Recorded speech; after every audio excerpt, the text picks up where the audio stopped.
All right, everybody, welcome back to another episode of the Shop and Chivalry podcast. Today, I have a special guest here, a former math teacher of mine, Miss Carolyn Price.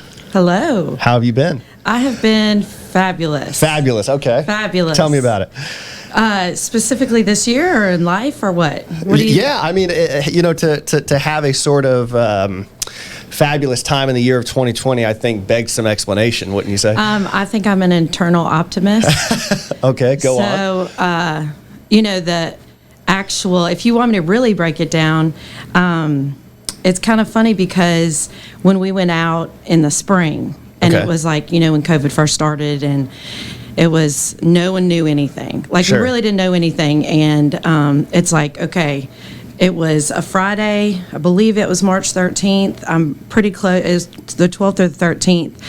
And then it was like, okay, we're not coming back.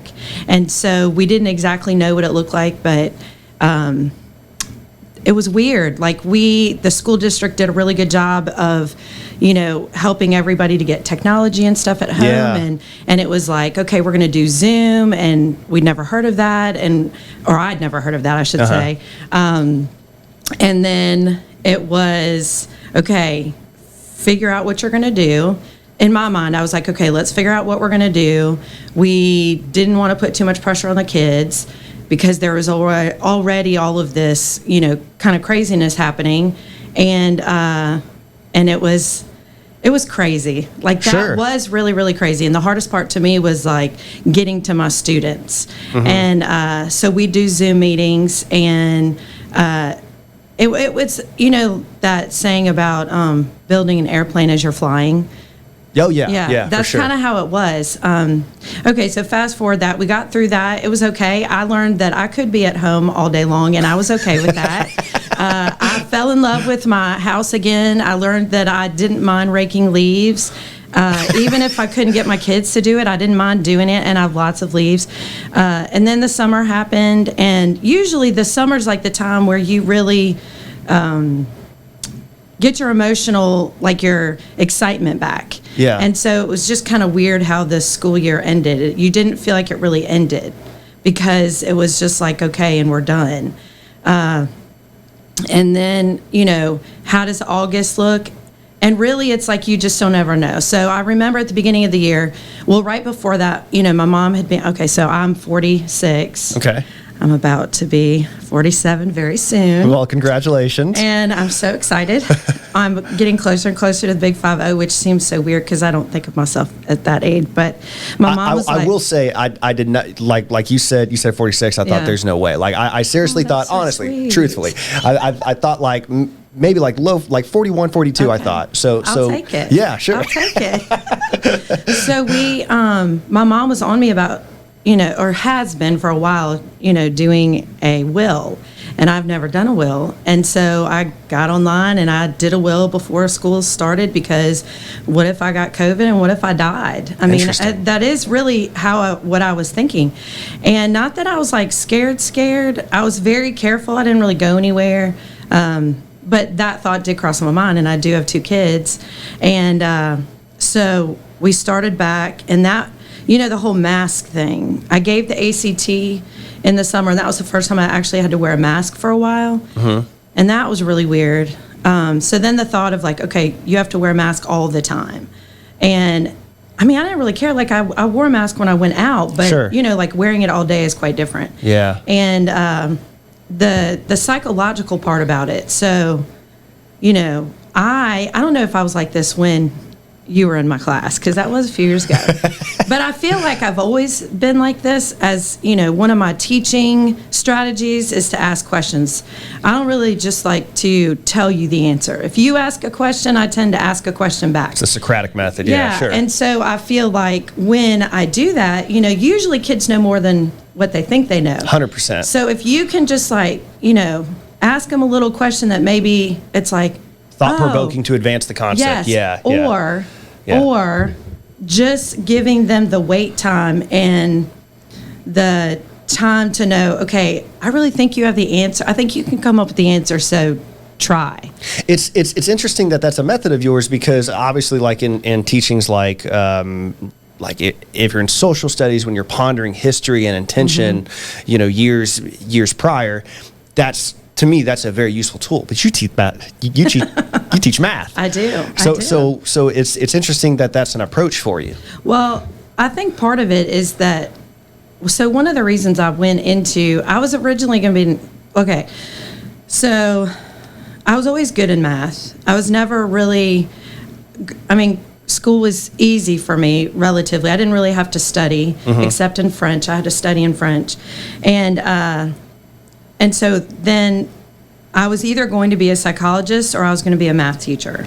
That's what I had, Why those two? Okay, so I grew up in Pass Christian. Well, I moved to Pass Christian when I was in the middle of 4th grade. Okay, from Iowa. And then I lived in Michigan before that.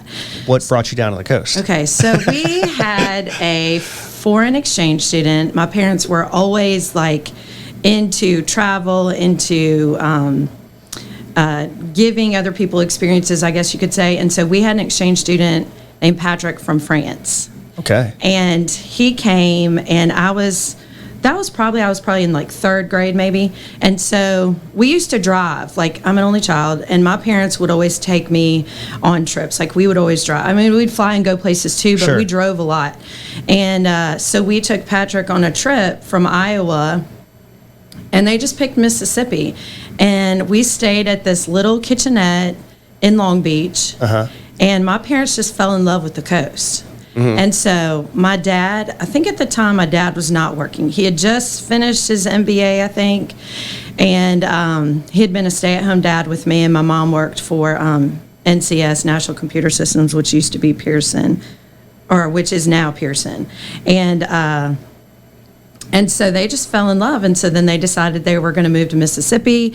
They bought a house in Pass Christian. My dad decided he was going to be a dry cleaner, and he bought a dry cleaners in Pass Christian. And so I had the option to move halfway between, or in that mid-year, like to move, because my dad moved earlier. Okay. And right after Christmas, and so I had the option. And I don't remember why I chose to, but I did. And that was like...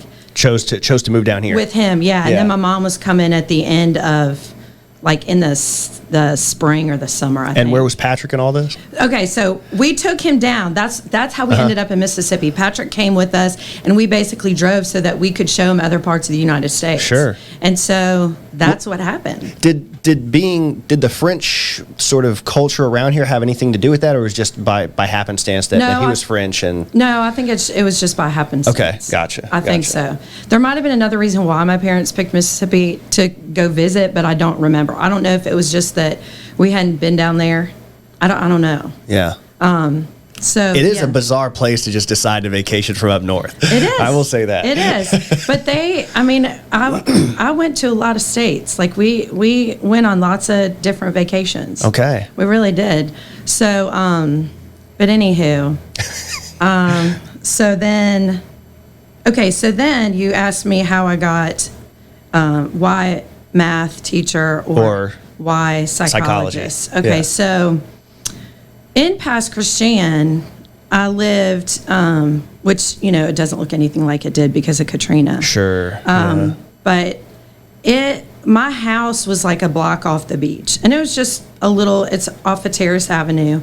And at the end of the street, on the beach, there was this white house that had a gazebo in front of it, like on the side, I guess I should say. And so a woman named Marshall Whiting lived there, or ended up moving there. And so I started babysitting for her. Okay. And she was a psychologist. And so then I babysat for her. She had another friend who happened to be a psychologist. I'd babysit for her. They ended up having a practice together in Gulfport. And my very first job was working for them in the office. Interesting. Yeah. So I think, I don't know why, but I think that had a big effect on, psychology and then math teacher. Now, you know me as a math teacher, so, it's all interesting about, how you perceive yourself and how you see yourself, but everything that you've gone through versus how someone else sees you only based on what they know, which the amount that they know about you is probably not very much. Fractional, yeah. So, Okay, so then when I graduated, literally the day after graduation, mid senior year, my mom took a job back in Iowa City. So we were moving back to Iowa City. And so my dad, it was just me and my dad, and then my best friend at the time, she ended up moving in with us. Mm-hmm. And then we had an exchange student from Croatia live with us that year also. Goodness. Yes. And then for a little while, we also had one French exchange student stay with us for a week. Like our French teacher was, there was a town in France that she and that, I guess, I don't know if that teacher was a French teacher or English teacher, I don't know, but they had a relationship where we would, I went to France and we stayed with people and then they'd come back over. So it wasn't like a whole year, but like we'd go during the summer. Got some exposure there, Yeah. So that was a little crazy because only child suddenly have, 3 people living with you plus your dad and your mom's gone. It was crazy. But the day after graduation, we moved to Iowa. And I originally my mom was like, you should just do straight math. Just do straight math. Don't do math education, just do straight math because you'd have more things that you would want to do. Okay, but this one right here, I'm not a math nerd. Let's say it like that. I'm not a math nerd. I geek out sometimes when I'm teaching because I get excited about that. Sure. But in terms of like straight math and what else would I do, I couldn't think of anything else that I wanted to do with math except teach. So I went to the University of Iowa my freshman year, then transferred to Mississippi State. And during that first year, I took psychology. And the University of Iowa is a humongous college. It's a great city, though. Iowa City is fabulous. Okay. And so it was one of those really, really, really large classes. And I would try to study, but honestly, I didn't know how to study because I didn't have to study in high school. And so I would try to study, and I just didn't do very well. And I made a C in that class, and I just thought, well, I guess I'm not supposed to be a psychologist, which is dumb because I went on in my math classes. I didn't make straight A's in my math classes. Yeah. And but anyway, I decided math education, and so when I transferred to Mississippi State the next year, because my high school boyfriend was there, I did the secondary math, and I've loved it every second since. It's funny that you talk about like not really knowing how to study. I teach air traffic control right now, and it's a really enigmatic thing. Like what I tell students all the time is like they come in there and I tell them kind of day one, like some of you have never had to study for anything. School's come easy for you. For some of you, school's been difficult. Yeah. And you've tried to study, or maybe it's been difficult and you still have never tried to study. Right. So this is going to expose you because there's no experience that you ever have that will prepare you to do air traffic control. And it's really interesting to see people. Teaching.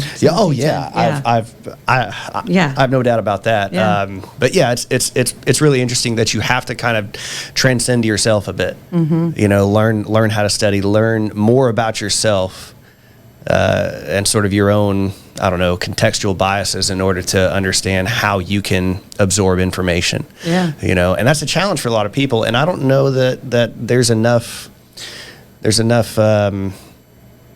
intended teaching of people to try and understand themselves and how they learn. I remember like back in, I think the state of Mississippi requires you to take, classes like skills for adolescents in 7th grade, where they tried to teach you how to learn. Funny story about that. It's the whole skills for adolescents, right? They teach you about. What was that? I don't So it was about like they taught you about abstinence, staying away from drugs and alcohol, study habits. So our class was called meology. It was called meology. Meology. So the study of me. Okay, yeah, got it. Yeah. That's awesome. One of the questions One of the questions we had to ask our parents had to do about alcohol. One of the questions was, what do you say when somebody offers you a drink? Oh. Now you'd have to know my dad to appreciate this answer, but he said thank you. Right. I feel like I kind of learned about your dad listening to your podcast a little bit.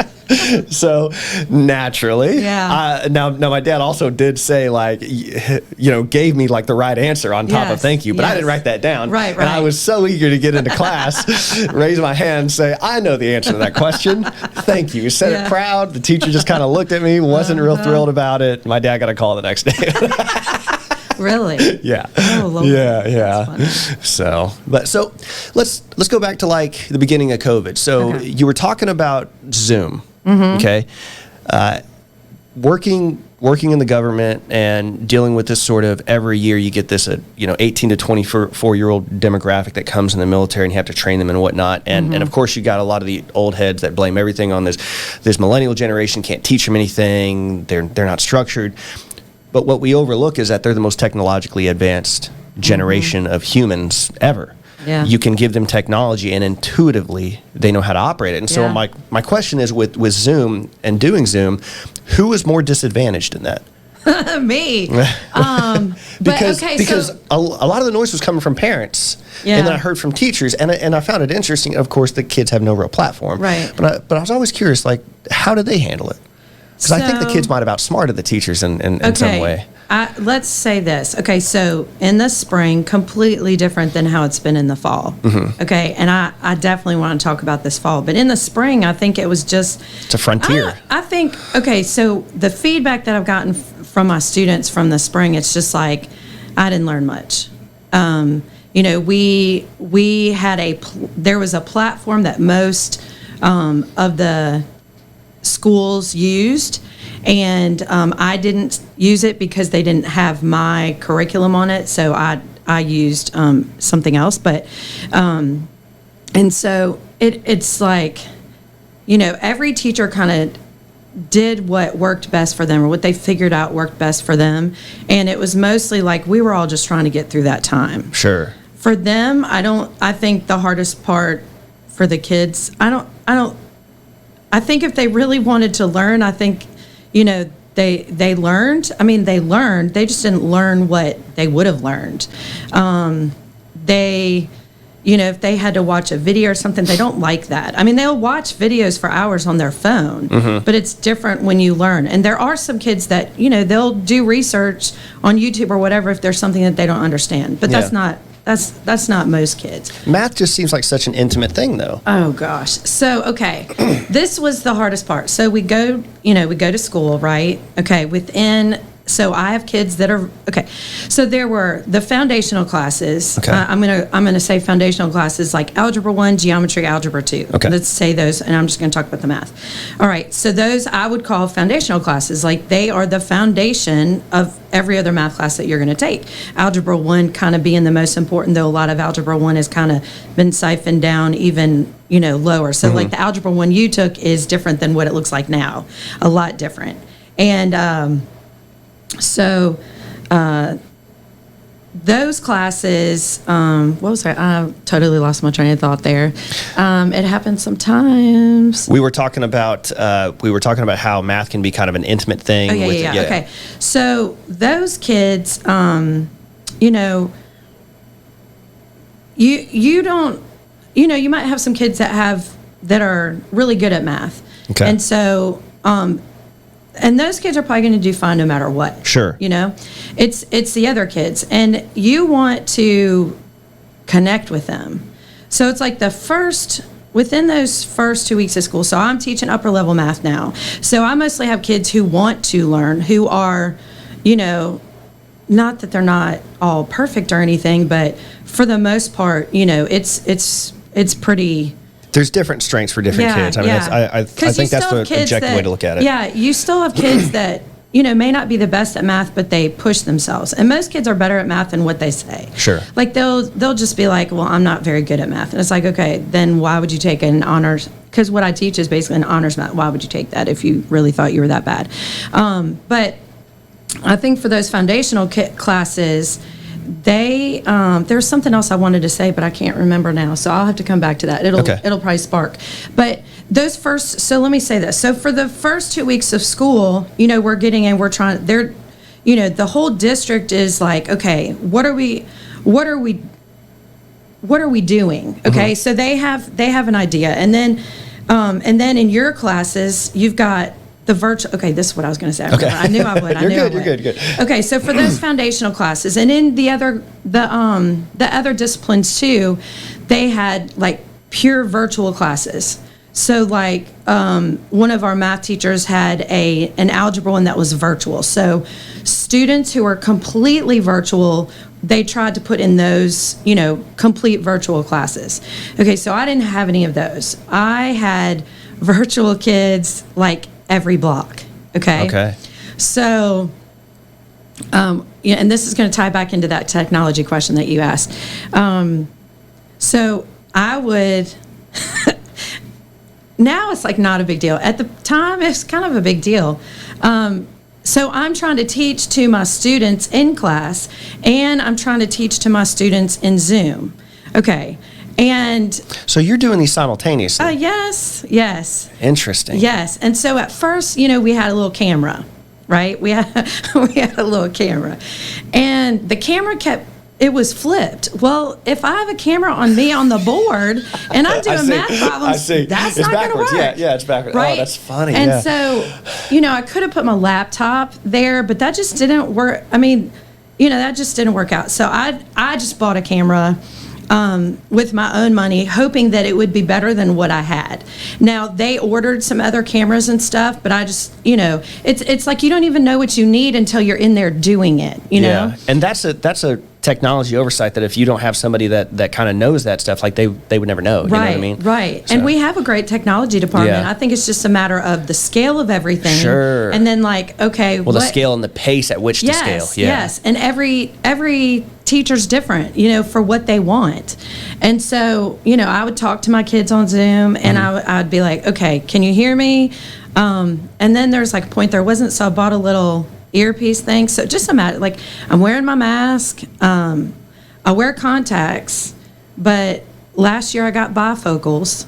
So I have to wear the little reading glasses now. Oh, man. So it's like if you have the mask on and the reading glass and the earpiece, you feel like I sort of felt ninja-like because I felt like I was thinking RoboCop, completely covered. Like no one could see anything. I didn't even feel like they could see my eyes, But anyway, so then one of the teachers was talking. So let's see. Probably when I taught you, I probably had an overhead projector. Yeah. Mm-hmm. Okay. Mm-hmm. So no more, color on my arms. I kind of missed that. That's all smartboard, right? Yeah. So then at the end of the year at the old school, or the last few years, we got these InterWrite pads. Okay. So basically I could walk around the room and, I could teach and it would just show up. Oh, that's pretty rad. Yeah. That was awesome. I loved it. And it works great as long as it's working, right? And then when technology don't work, then it's a problem.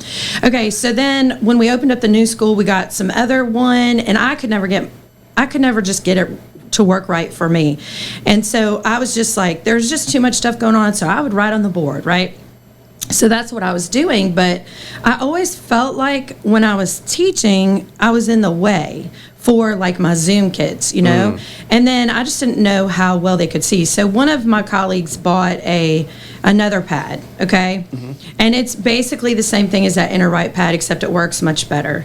And so here's what happened. So I rearranged my room and I put everything up in the corner, which I don't really like, but I had to because in order to use my pad, it had to be linked up to my laptop, and then my laptop had to be linked up to the projector, and then I linked it up to another monitor so that I could have my Zoom kids there so I could look at my Zoom kids, look at my class, and look at what I'm teaching.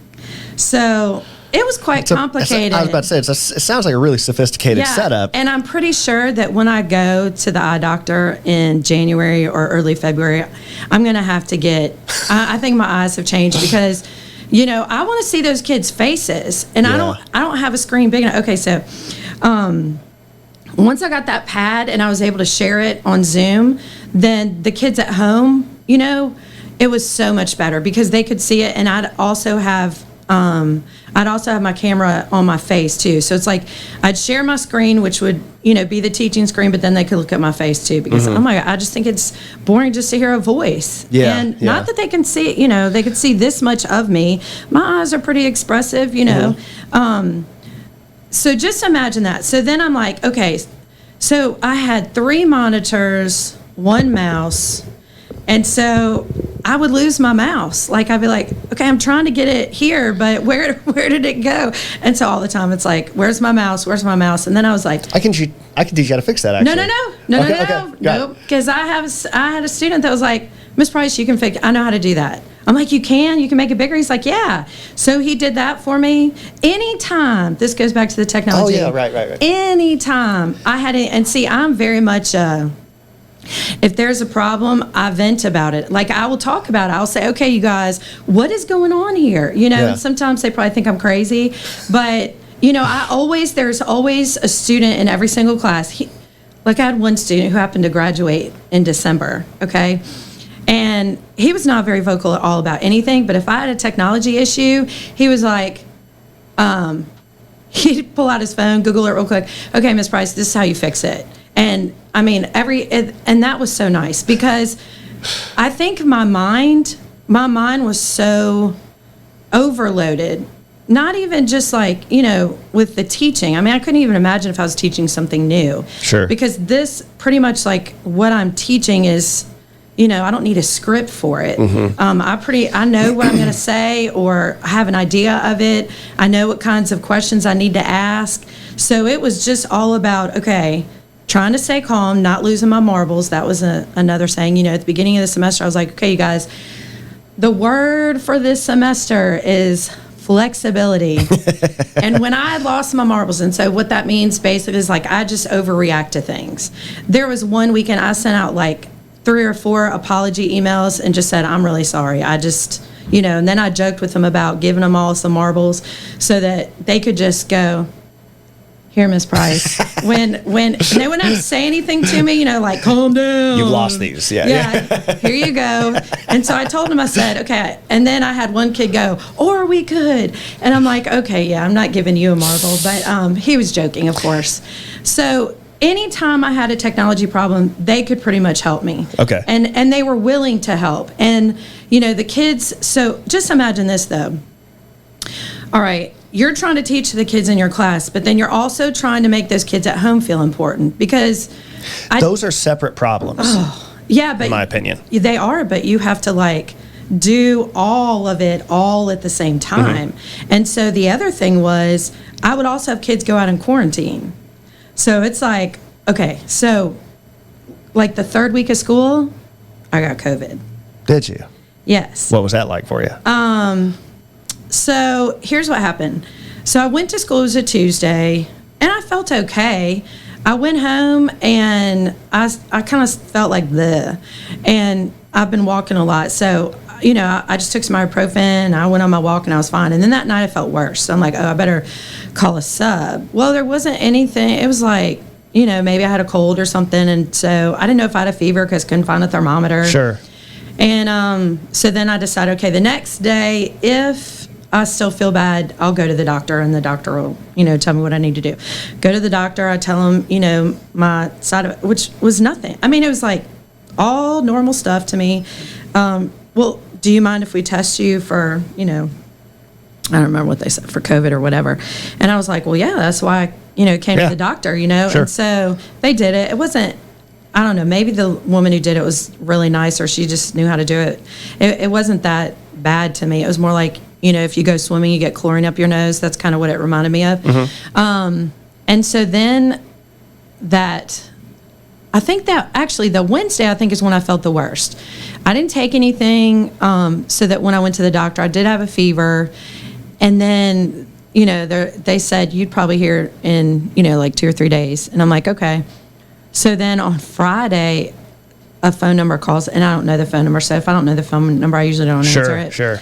Is that Mississippi COVID hotline? Or what? Okay, so I listened to the because I'm like, if they want me, they'll leave me a message. Sure. And so I listened to the message, and yeah, it was like, this is Joanne from the Mississippi Joanne called me too. COVID hotline. And I was like, oh my gosh, we really need to talk to you. Please call me back as soon as possible. And I'm like, what? So I call her back, and she's like, you have tested positive for COVID-19. And I'm like, what? Like, I really was in disbelief. I really was. And I was like, oh my gosh. Well, my kids were at school, and it was like, okay. So, you know, so this was like at the very beginning of the year. I think I was the first teacher to get it like, I'm pretty sure I got it from school. I'm pretty sure, but I don't know for sure, but I'm pretty sure that's where I got it. It's the most likely. Yeah. Because my second block at the time, I had 33 students. One was virtual. So I had 32 students in the class with me, and that's the block that we eat lunch. Okay. You can't, and they're real good about wearing their mask and that kind of stuff. But anyway, so I'm like, okay, so I do what I need to do for our school paperwork and stuff, and then I'm like, okay, well, I need to get the kids home, and so Carmen drives, and she's a senior, and so I called and said, hey, talked to my administration. They were able to check her out, and I called the middle school. I'm like, I know you don't want me to come there, So they were wonderful about all that. Got the kids home, and so they were quarantined for the 2 weeks with me, and I was just for the most part, my main side effect was just being exhausted. So, and I coughed a lot. So I would try, and if you feel well enough, then I could teach from home. I did not feel well enough to teach from home. I was just too exhausted. And so we moved my recliner and a TV into my bedroom, and I basically stayed in there the whole time. I'd come out in the morning, and then it was like, I can't smell anything. Oh, I can't taste anything. That was really weird. How bizarre. Yeah. It was so weird. I'd eat like a piece of bread with some butter and raspberry jam. And zero taste. This is what I could taste. Like, you get the crunch, right? Couldn't taste the bread though. You'd get like the creaminess of the butter. Okay. And then I'd get like a sweet taste, but you couldn't tell what it was.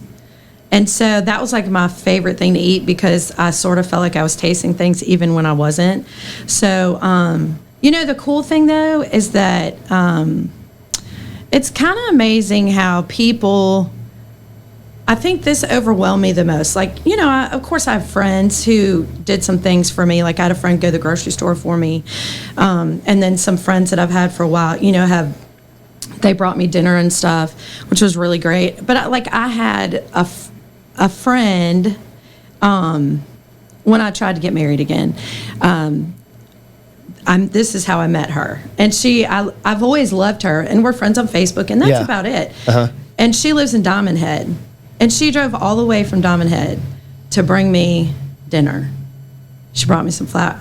I mean, it was just like, what? Like, they're just some really, really, really kind people. Yeah. And she insisted on it, because, I'm like, no, I don't need any help. I can do it all, Yeah. But anyway. That community understanding, though, is like, that's the basis of my political philosophy. And it's like, the people in your community that are way more inclined to help you than anybody else in somewhere in Washington or whatever. And that's usually the response. I had a similar response. Thankfully, I didn't have COVID, but what I thought I did, I mean, in the same day I had it, it was almost like too much, like exhausting. I said, no, I'm fine. Yeah. But yeah, it was really amazing. And being in the military, going from each location, you don't have that. You lose that. And then when I came back, it was overwhelming that it just clicked on. Yeah. And it's really, and especially if you're not an all fuzzy kind of person. Like, you might, like, for me, I would probably be more likely to do something than to accept it. It took me a long time 100% to accept. And I don't think it has anything to do with, I don't think it's a pride thing for me. I don't know. I think it's just that, I'm Miss Independent, and it took me a really long time to let people help me. Yeah, I think I've got the same thing. When I was getting in the military and I was interviewing with Wells Fargo to go be a branch manager with them, I did my prep, all my interview prep. I looked up like the 80 top questions that you get asked, and so I was writing responses for all of them. Yeah. And the most difficult question was, you were studying. I was trying to. Studying. Well, I'll tell you, I learned a passion for education leaving high school, and I'm glad I finally found it. But so the hardest question was, what are your 3 strengths? And then what are your 3 weaknesses? And I could not, for the life of me, answer any of them. Any one. And so I had to ask my wife, like, what are my 3 weaknesses? And they all came from her, because to me, I thought, my actual mindset, I can't nail down 3. just 3. Oh. You know, and one of the ones she gave me was, "You're too flexible." And I was like, "Go on," and she's like, "You will drop everything." Yeah, you said, "Go on." Yeah. Yeah, and she goes, "You'll drop everything to help somebody out, even at the detriment of people that are closest to you." And I was like, okay, well, I definitely, and that really affected me, because you know, I thought, like, well, that's true. I mean, I can remember being about to leave the door, leave out the house to go somewhere with the wife, and I get a text, because in the military, you know, you supervise people. It's more than just your 9-to-5 commitment, right? And any number of things, like somebody, their pipe busted in their home, and these are young 18 to 24-year-old people who their parent didn't teach them trades. To some degree, and I still keep in touch with them and everything, and I care about them deeply, and so I said, hey, I need to go help them fix this. And so I'd put that on the side burner, and that's something that I had to come to terms with. You know what I mean? But it's this weird feeling that I have that I've got more to give. How cool is it, though, that you felt safe enough in your relationship with your wife to ask her that, and for her to feel safe enough to be able to tell you? I don't know what to make of that. I've thought about that, and I don't know what to make of it, because it's pretty special. It is, but it's also to some degree selfish on my end. Like, if not for the message of nobility that sort of underlies it, like you're doing something for somebody else, at the end of the day, it's selfish. There was a quote that I posted on Facebook. It was from Friedrich Nietzsche, and he said that love is barbaric. Because what you give up for somebody else, you do at the expense of everybody else. So love to some degree is barbaric, and I thought that was really interesting. And the love that I have for people that, you know, in the military that I care about to some degree is barbaric. But it's the same love that I would give to my wife. It's just, for some reason, I've got a sense of duty to people that I feel maybe aren't as capable as my wife. Maybe that's it. I'm not sure. I don't know. But yeah, it is really. I kind of identify with that. Yeah. And I think that's a leadership quality. But I don't like to say that about myself. like when you said, I thought, like, well, that's an obvious leadership quality that you have of yourself. You know, that you would expend your own resources to help somebody else, even if it's your own personal resource, your personal capital. So, like, balance. It's a balance, right? Yeah, and that's the new age thing, is achieving work-life balance, right? But unfortunately, I don't know. It's the archetype of the hero myth, is that, you know, if you have something to give, then you give it. So I learned also this semester to say no. Because I'm very much, it's kind of funny. I took Carmen up and her friend to Ole Miss to visit. Okay. Right? I went to state. And as I was there, it was Thanksgiving break. So, I mean, there were people there taking their finals, but it was nowhere near as busy as it normally would be. But I'd never been there, and we had such a great time. And I'm not sure if you're allowed to say that. I am. I'm allowed to say it. And while we were there, I just kind of had a thought, like, you know, we were talking, just her and her friend, and I love her friends. Like, and I love that, you know, they'll have conversations with me. Like, I'm definitely a people person. I don't care about the stuff. You know, I care about the connections. And so we were talking about, you know, just their options, like what they could do. And I thought to myself, I'm like, how many decisions have I made for me? Because I think most of my major decisions have been made for someone else, or someone else made the decision for me. And I just thought, wow, you know, because I mean, I went to the University of Iowa because my parents moved there, and I transferred to Mississippi State because my boyfriend was there. And pretty much everything I mostly did, and most of my, you know, decisions have been made for someone else, not because. Now, that's not to say that I can't be selfish, because I am an only child, and sometimes the OCS, only child syndrome, comes out. But you know, so I was asked to do something. I'll just say it like that. And I was, you know, I felt very honored to be asked to do it, and then I was asked to do something else, and like Thanksgiving, it was like the Friday before Thanksgiving. It was just like, it was crazy. But let me go back and lead up to it. So I got quarantined, right? when I got quarantined, I think about 20 kids of mine, my students, got quarantined because of where they sat from where I had been. Mm-hmm. Okay, and I just felt so guilty about that. This is only like 2 or 3 weeks. So you're wearing a mask. You can't see someone's face. Mm-hmm. They look totally different when they take their masks off, by the way. Sure. Hiding your nose and mouth is like a major thing. Yeah. So I remember this kid had eaten something, and he took his mask off to eat it real quick, and I was like, oh my gosh, I had no idea he looked like that, You got to be careful with those reactions. And then I had taken my mask off to, drink real quick, and he was like, oh my gosh, Miss Price. It's like, yeah, I got big teeth. Yeah, you wouldn't have suspected that. It's kind of a big, but anyway, that's kind of funny, but I just felt so guilty about all those kids being stuck at home who didn't choose to do virtual. And, for some kids, it is horrible.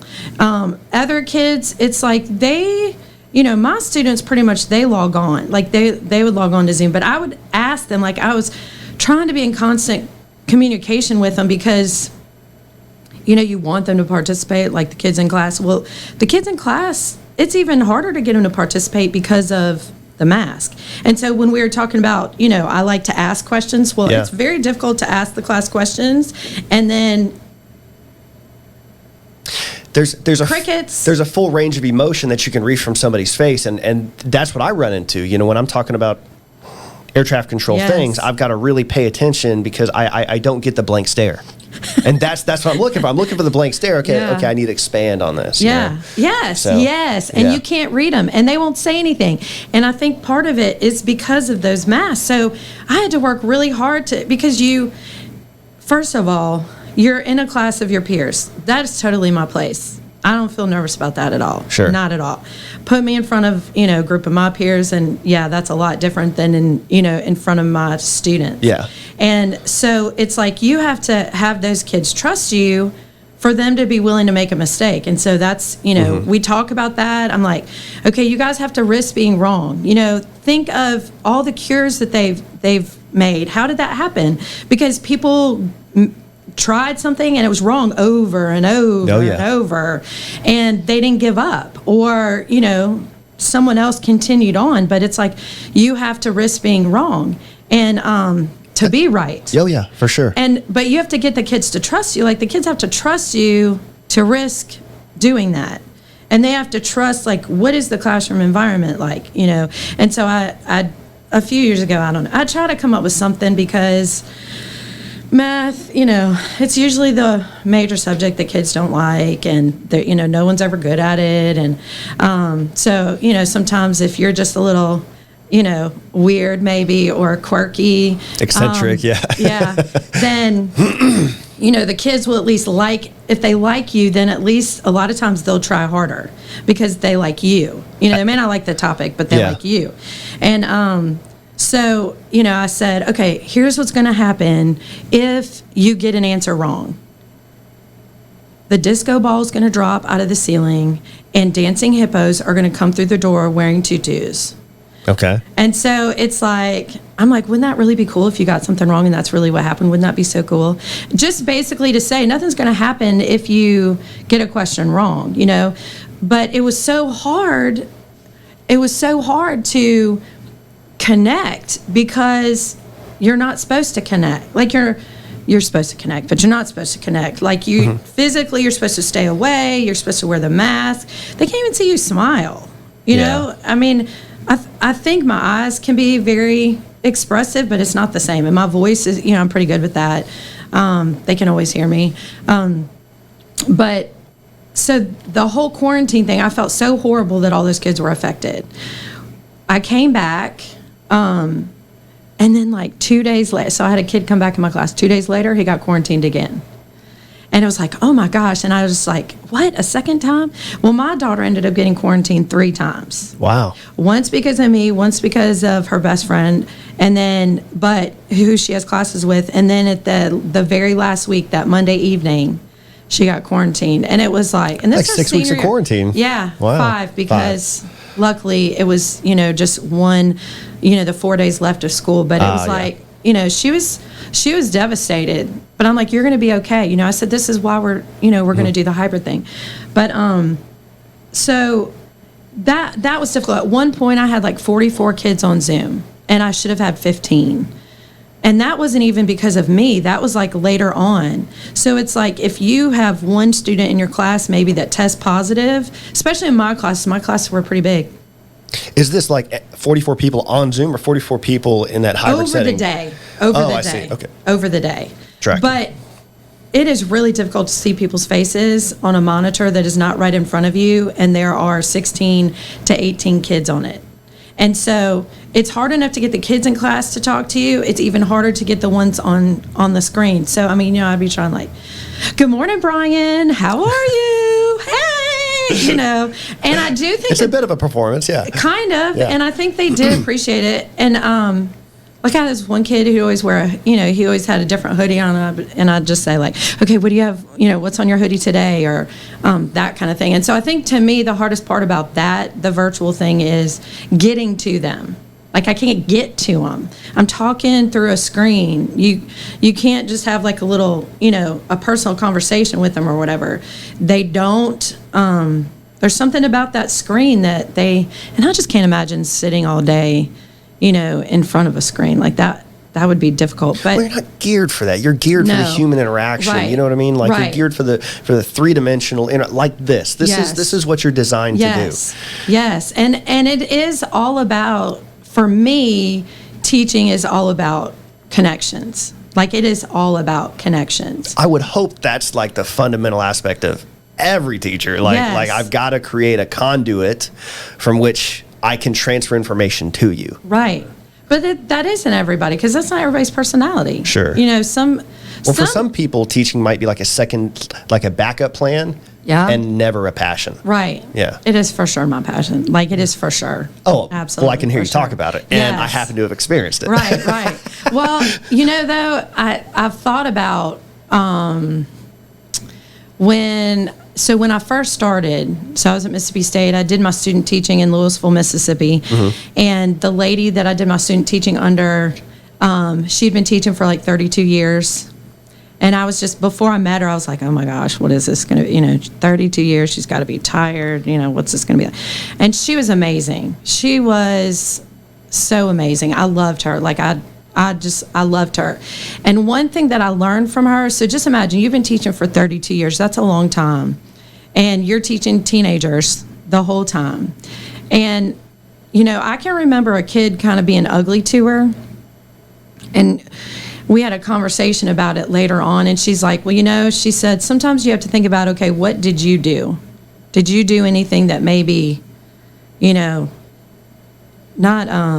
maybe triggered something? Yeah, or you could have said something a different way. Weird catalyst, yeah. Yeah, you could have done something a different way. Like, in other words, look at yourself. Sure. And some parents are just like, no, you should be respectful no matter what. Okay, I was not like that. I used to get in trouble for talking back all the time, but I didn't know what that meant. Like, I just didn't. I always questioned things, and I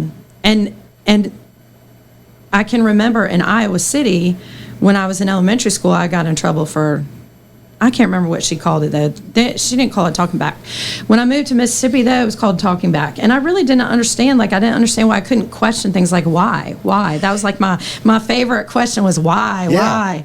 And that was looked as disrespectful, like you're questioning, the authority or whatever. But Miss Shows, her name was Vera Shows, and at Louisville High School, that year she ended up retiring. Mm-hmm. Well, so I graduated in December, and my parents at the time were living in Mobile, and so I'd gone, back there, and they had another school in Louisville in the school district. They had an mostly Algebra 1 teacher decide she was gonna quit, and so the principal at Louisville High School at the time loved me. His wife happened to be the librarian. Mm-hmm. I don't remember if media specialist was the name then, and she did like an after school program, and I'd go help her, with that. And they even came to my wedding. Oh, no kidding. Yeah, they did. But they're like, you need to call, Carolyn. I was Carolyn Moyer at the time, and And so they offered me a job. And so that was my first job at this little Nanawarrior was it Nanawarrior School or Nanawarrior Attendance Center? I can't remember, but it was a K through 12 school. Okay. So I lived with Michelle's for that. It wasn't quite half a year. So it was like mid-January. I think I actually got called on my birthday. And when's your birthday? December 1st. Okay, December. Okay. And so that was my first teaching experience was at that little K through 12 school. I had like 4 different preps. It was crazy. It was back in the day where you'd have to write everything out and you'd use the purple printer. You probably don't even know about that life. No, sure don't. But she is the one. Okay. She is absolutely the one that was like, she really looked at herself. Like she looked at herself and said, okay, what could I have done differently? And it was just like, I would have never expected that from I think that's the proper a way to veteran do it, teacher. though. Yeah. Oh, I totally agree with you. Yeah. But you and I might be very similar in terms of like, relationships with people have always been important to me. And so I think that's part of it. But a lot of those kids that we had Algebra 2 and we had pre-algebra and so we were teaching those foundational classes, if you will. And so it was just kind of cool. Like she was doing these. I remember we had this one student who he had a really hard time in math, like a really hard time. And he might have been a special education student. I can't remember. I think he was. But we did this thing with like these toothpicks and where it was like, they set it up one way and then they'd move like one toothpick or something to make it do this or I can't remember. Mm-hmm. Yeah, it's like an olive inside the glass, outside the glass type of thing. And he was the first one to get it. So it was just like, like just not what you think of when you think of as a teacher who is about to retire. Like she still loved it. You could tell she still loved it. Yeah. So that's what I would want. What was her reason for retiring? I don't remember. I think it was just time. She was, I don't know how old she was. She was maybe in her 60s. And her husband they had cattle. Mm-hmm. And like I ate so much deer living with her. That was the first time I really ate a whole lot of deer. She was a really good cook, but she could not eat like acid foods. So she couldn't eat spicy or tomatoes or anything because of, something in her mouth. But man, she would make some really good fried catfish, and she would make these hush puppies that had jalapeno, and it was all from scratch. Oh my gosh. And she'd take a, deer tenderloin and stick it in the crock pot with a stick of butter. So good. But anyway, I think it was that her husband, he was older, and she was just, I think she decided it was time. I don't know. I don't remember. Yeah. But she definitely the love. Now, and then I moved, so then I got married, and then we moved to Texas. Where at? Waller. Well, I actually lived in Cypress, which is right outside of Houston. Okay. And a little up 290 is Waller. Okay.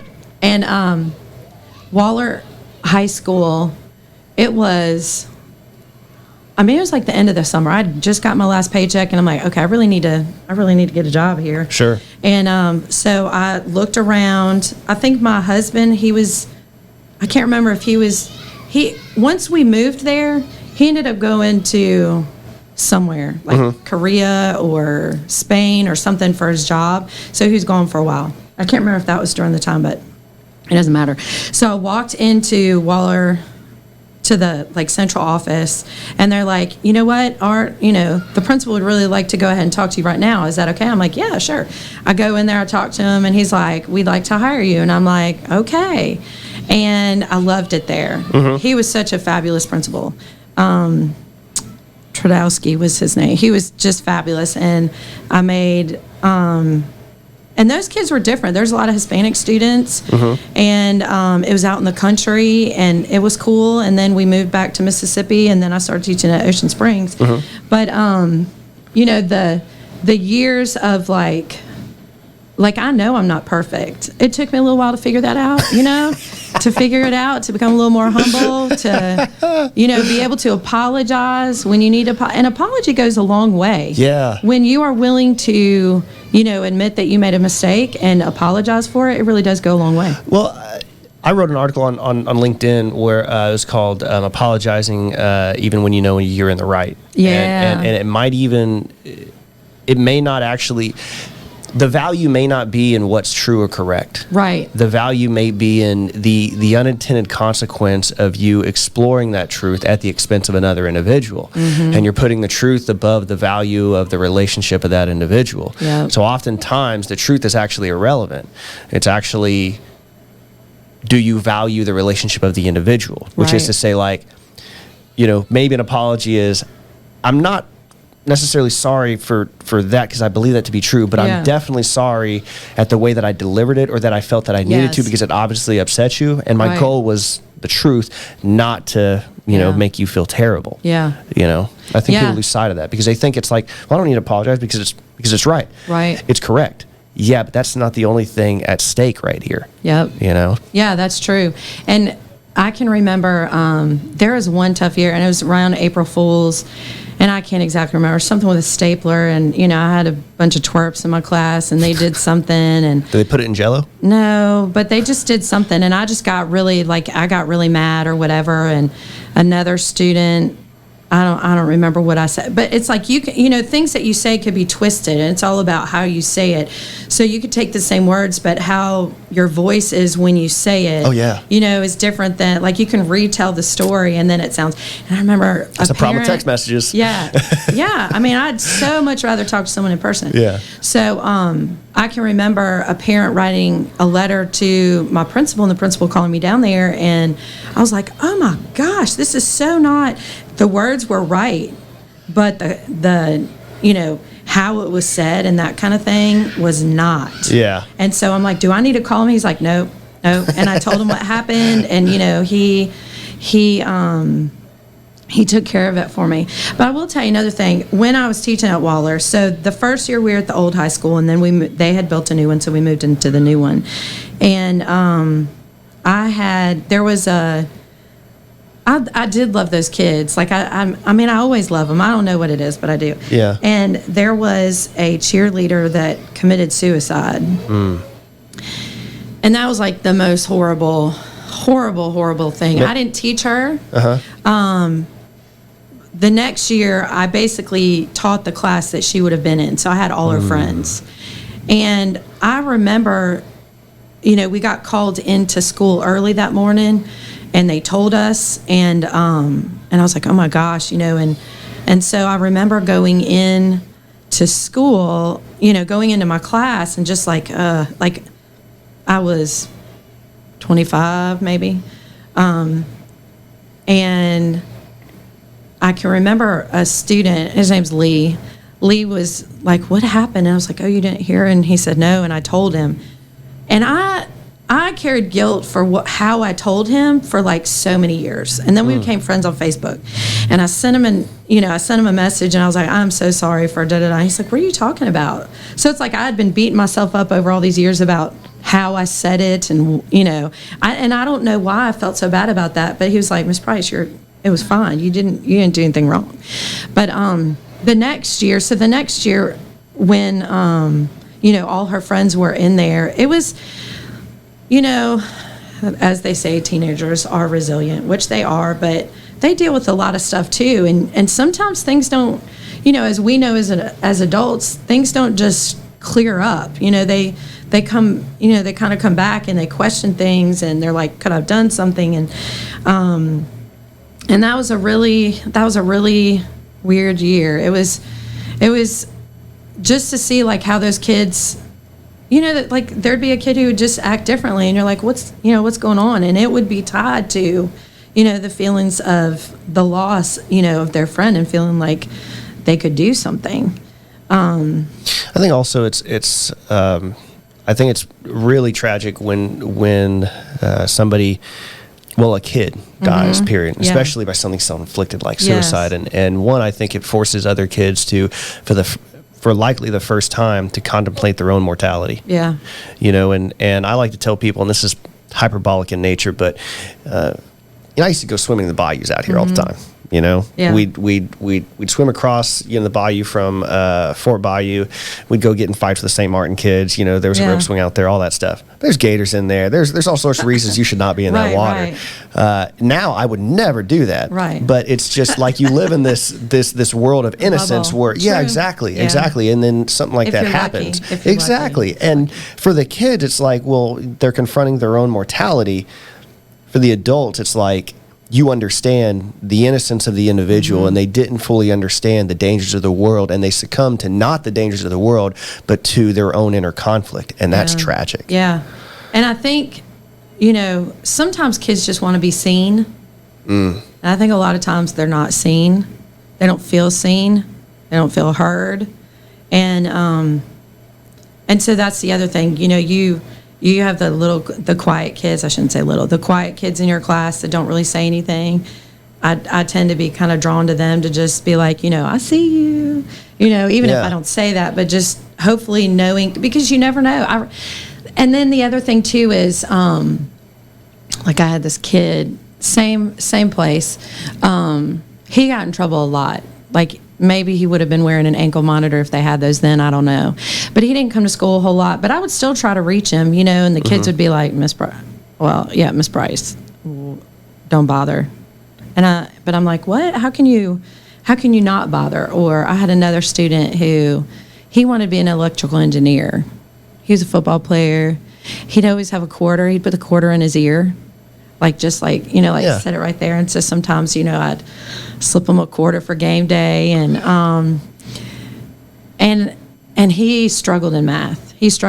But who am I to say there's no way you're going to be able to do that? Or, because people can do anything that they really honestly put their mind to. Yeah. And if it doesn't go that way, it could go a similar way. Sure. Who am I to, decide what you can do? But, yeah. And so I remember, Ocean Springs, and I remember the learning the lesson that not everybody's going to like you. Yeah. And that was really tough. And I don't know what I did. I think the young lady just I don't know what I did. I did something, and I remember her just kind of, and I was like, come here and go out in my office in the hallway. And I was talking to her, and she was like, I hate you. And I was like, wow. Was that crushing? Yes. Really? Yes, it was crushing. But then, because I wanted everybody to like me. Sure. Yeah. But it really did, it kind of just said to me, like, everybody's not going to like you. Yeah. And you don't need to try to make everybody like you.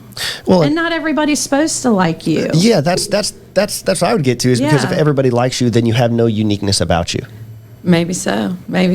Because what's unique about you, somebody gets to value. But if everybody values you the same, then nobody actually values you, because there's no distinction in the hierarchy of value. Maybe that's it. So, I don't know, maybe. Yeah, I didn't think that deep into it. I was just like, and the fact that she could say it to my face. She's got moxie. Yeah, at least I went in front of the class, but I was just like, I was so shocked. And so then it makes you, I guess, maybe so much as to not liking me, like, okay, what did I do? Because sometimes I'll joke with kids. Well, some kids don't like that. And that may have been that I was trying to be funny, or she could have had a loyalty to another student. Maybe that maybe you were hard on that student, and maybe through loyalty, which again, you have no way of knowing that. Yeah, exactly. No, I have no way of knowing that. But I remember just being like, oh my gosh. So I think the most important part to me about being the teacher is the connecting with students.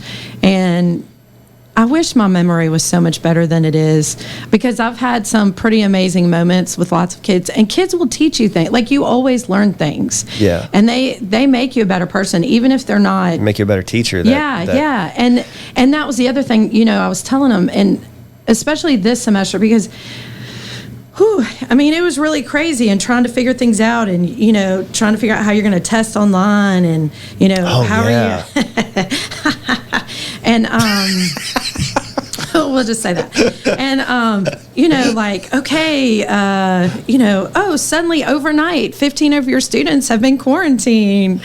And How do you have a consistent, a progression of lesson plans like that? Oh, you still do. It's just part of it. It's really just part of the flexibility. So you're talking about like emotional exhaustion. That Friday before Thanksgiving, I was just like, I was almost in tears like all day long. I was just like so overwhelmed, so over everything, and just like so like broken, I guess is the best word. And I had a good Thanksgiving, and like I said, I had those two things that I ended up saying no to. Like I really thought about, and then I sent emails saying I just can't do these, and they were so wonderful to me. Like we completely understand. I'm like, yeah. This is my daughter's senior year. I don't want to be upset. I want to be able to enjoy this time, even though like now I don't want to say too much about her because she'll get mad at me, but I love her. I love you, Carmen. And my son's in 8th grade. So, but I in fact, Reese was supposed to get braces, and the appointment had to get changed. And the only time they had was like 4, and I was like, well, I'd have to leave early from school. I'm not going to give up. And I'm saying this to the lady on the phone. And I'm not giving up my time with my students because it has been a crazy semester, and we only have a few days left. I have to be there. So we're just going to have to reschedule this for the new year. Because I didn't want to miss any more time, Yeah. And so I did do this. Every now and then I'll get, there's a thing about Thursdays. I can't tell you my secret with it, but you said, what was that? How did you say it? Hold on, I got to say it. Think of how you said it so I could say it the right way on a Thursday.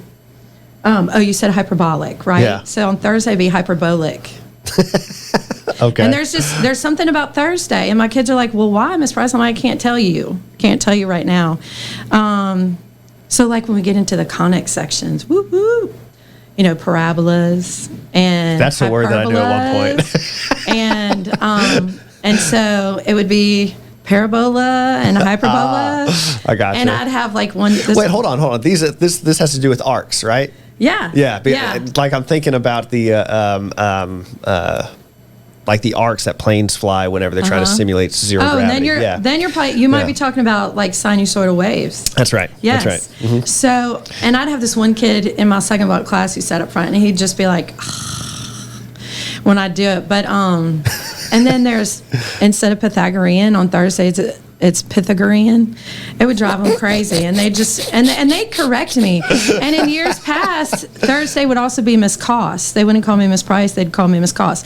So it kind of depends on how you are with the students in your class at the time. Yeah. It was super, super hard. My classes were so quiet except for second block, but I think it's because they got to take their masks off because they were eating lunch. And so I think that, they got to be more comfortable. But my other classes were so quiet until like the last, I would say like month and a half. It was like, okay, this is probably how it would have been, after like the first month and a half of school, not the very last month and a half. But they really were wonderful. Like they really did. They had so much grace for me. It was amazing. And I mean, man, did I need a lot of it. Just between losing my mice and like, here I am, a 46-year-old woman trying to do all this. Like, I'm pretty amazed at myself. At what I was, able to accomplish. I didn't get to teach as much as I want, as I normally would have, but you spend a lot of time learning yourself. Yeah, and they did too, and I think that they learned, some things about themselves. And so I did I sent them all a Christmas card. Okay. And I wrote a little note. And because I wanted to have all my thoughts together to, say it to all of them. Mm-hmm. And there's like years past, like I would get emotional on the last day of school. I'd be like, oh my gosh, they're going to, my babies are going to be gone. And I hadn't gotten like that in a while, but man, I was kind of glad I was kind of glad I had the mask on because I definitely am an emotional person. But I had taken my school email off my phone. That was the other. I didn't get on Facebook for Thanksgiving break, and I took my email off my phone. Like, I was just too overwhelmed, and I just needed to, and so I still don't have my email on my phone, but someone had mentioned something to me about an email, and I was like, oh, and so then I checked my email last night, and I had 3 emails from my students who got their, Christmas card. Okay. And it was just like, so sweet. They really are. Like, teenagers are amazing people. Yeah. And Charlie and I talk about, we've said this a few times because, we're mothers and stuff, and we, talk about our kids. And this is Miss Cook? Yeah, Miss okay. Cook. Yeah, and, me and me and Zach talked about Miss Cook on our, because he got upset on that man who will not be named. We're not going to mention him in this podcast because he gets way too much attention. He gets mentioned a lot, yeah. Stop. The man who will not be named. I can tell a story about that one. I'm surprised he didn't tell the story, but when you brought me up before. But anyway, we talked about how, we wonder how our kids are in class versus what we see at home. Because I've often wondered that, like, how do the psychologist kids solve interpersonal problems or deal with things? How do teachers' kids, like, how are they in class, that sort of thing? Yeah, and we've kind of, because what you see in class. Okay, so when kids are at home, normally that's a safe place. For parents as well. Yes. Yeah. But it's like for the kids. So the kids are probably going to give you more flack because they feel the safest with you. Sure. So I get a lot of that at my house sometimes, but I did the exact same thing. And so, really it's a compliment, I guess. Even though in the midst of things, you're like, oh my gosh, how much longer is it going to last? And I try to tell all my sweet young things that are just having kids, it's not going to last forever. No stage lasts forever. Mm-hmm. Enjoy it while you can. But, we talk about that a lot. Like, okay, so so when I see parents, I will tell them, there's not really like, most things that happen, I can deal with in class. I don't need to call a parent and say your child, blah, blah, blah, blah, blah, So normally when I see parents, I can tell them all the good stuff, mm-hmm. And because you don't know if parents know that about their kids.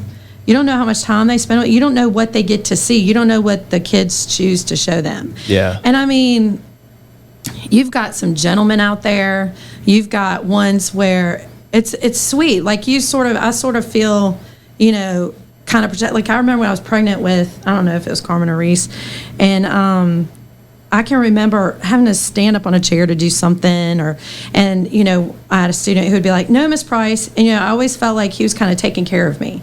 Like mm-hmm. if there was something that needed to be lifted or whatever, he's like, "No, I'll do it," and that's pretty cool. Yeah, and so like, okay, my poor babies had to walk from my room to the cafeteria. My room's the furthest from the cafeteria that you could possibly be. Okay. So they have to walk. They got 17 minutes for lunch. So they walk to the cafeteria, get their lunch, have to walk back, and then eat. And I always gave them a little bit longer because it wasn't enough time. Yeah.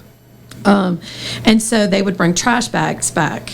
And so I had a kid, I was like, hey, will you, can this be your job? Because he was at school every day. And, mm-hmm. And he was like, yes, Miss Price. And so, first few days, sometimes he'd forget. And one time he forgot, and that boy walked all the way back to the cafeteria, which sounds kind of ridiculous. Like, so big deal. But that is a big deal because most kids are. Yeah. And most kids aren't going to be like, okay, I'll walk all the way back there. And I mean, at its simplest form, he's foregoing his entitled time to do something and essentially redo the work he should have done the first time. Yes. Like there's morality in that. Yes. Yeah. And I mean, I could just, like, I had another kid who was like, Miss Price, I love you. I just don't like math. He was good at it. He was just lazy in it because he didn't like it. Yeah. And I'm like, if you can make yourself do the things you don't want to do. Yeah, it's a skill you don't want to squander. You are going to be able to do so much mm-hmm. in life. Like, sometimes you just have to make yourself do the things that you don't want to do. Yeah. And eventually, chances are you'll find some sort of level of mathematics or some application of the mathematical skill that comes easy to you that will be really rewarding. Right, and I'm not even talking about math when I say that. Like, I'm talking about life in general. Because here's the deal. Well, I don't know. You'll have to tell me. We'll have to have that conversation that you said you wanted to talk about. But I'd be pretty willing to bet that the majority of my students, they probably learn math, but I sure hope that they learn some little life skill or something from my class that's going to take them. Because a lot of them, a lot of students, you have the ones that are like, when are we going to ever use this? And it's like, it's not really about using it. It's about, you're creating different pathways in your brain. You're making your brain think in ways that you wouldn't normally think in. You might be problem solving and you didn't. It may help you look at something in another way. It isn't necessarily, I said, because that's, our education system. It's like you get to learn a little bit about a whole lot. And then you get to go decide whatever it is that you want to do. That's no right. one's putting you in a track that you have to do this or you have to do that or you have to do that. And sometimes they don't like that answer because they really just want to say you're never going to use it ever. And there may be something where they never ever, they may never ever use it again, but how do you know? And the more you know, you can have conversations with all kinds of people. Mm-hmm. Like there may be just some little, oh yes, some ridiculous story about how Miss Price on Thursdays, says hyperbola instead of hyperbola. Yeah. And, da-da-da, and then that leads into something else, Yeah. So, the people I watch on YouTube that build really cool things, mm-hmm. they're all engineers. Yeah. And so they get like the level of precision they can get to because of the use of mathematics mm-hmm. is something that I really envy. And I've actually wanted to, if not for COVID, I wanted to actually go to JC and actually like refresh on all the way up to calculus because I find myself using just recently. I had a circumference of a bucket, and I needed it to be marginally smaller to fit inside of a piece of wood so it could hang there and attach onto my dust collection system in my shop. And so, you got to use a formula to find that, And so I do that a lot. I mean, I use sine, cosine, and tangent a lot. I use Pythagorean theorem all the time. Yeah. And it's so interesting. And I had this thought that, like, man, I wonder if mathematics would be more interesting if it was like in school you brought in, or at least fictitiously brought in like a tradesman and say, hey, this is what I'm trying to, like something marginally relatable. Right. You know what I mean? Like even if another thing I did recently, I didn't have enough space in my electrical panel, but I've got 3 pieces of equipment that can run off 240 volts, and it's more efficient that way because you draw less amperage. Amperage is current. And so I had to calculate that, the wattage that I'm going to use and everything else, make sure that's compliant with my interior panel and my exterior panel, and make sure it can handle it. Yeah. And oh, by the way, make sure the gauge of the wire is correct, it can handle it. All that's math. Right. And here I am, essentially in a hobby where I'm having to revisit a lot of the stuff. And I told you that I found a passion for learning afterwards. And I'm so disappointed in myself that I couldn't have found a way to connect that earlier. Because at this point in my life, like, I know how I learn, and I can learn pretty efficiently. But I wish I would have tapped into that sooner. But like when you're a teenager,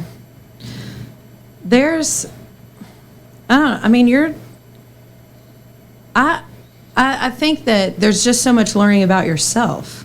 And if you think about all the things that are going on when you're a teenager, like you don't really learn yourself until, that's what I say. You don't really learn yourself until, I think like you're just learning yourself. You haven't, I'm still trying to figure out myself. Sure. But I think that with all the things, like the social things,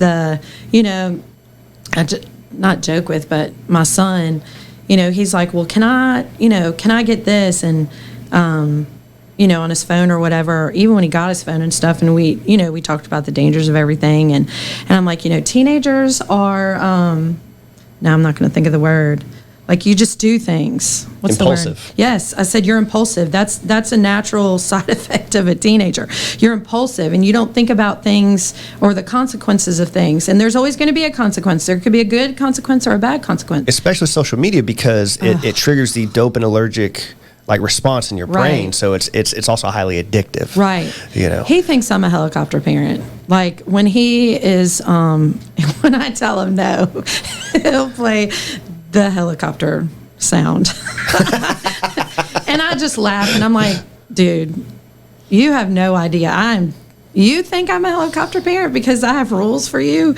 No, that is not me. But anyway, so we talk about that, and so when you just think about, for some people, those teenage years are the most wonderful years. For some, they're the most horrible. For my dad, they were the most horrible.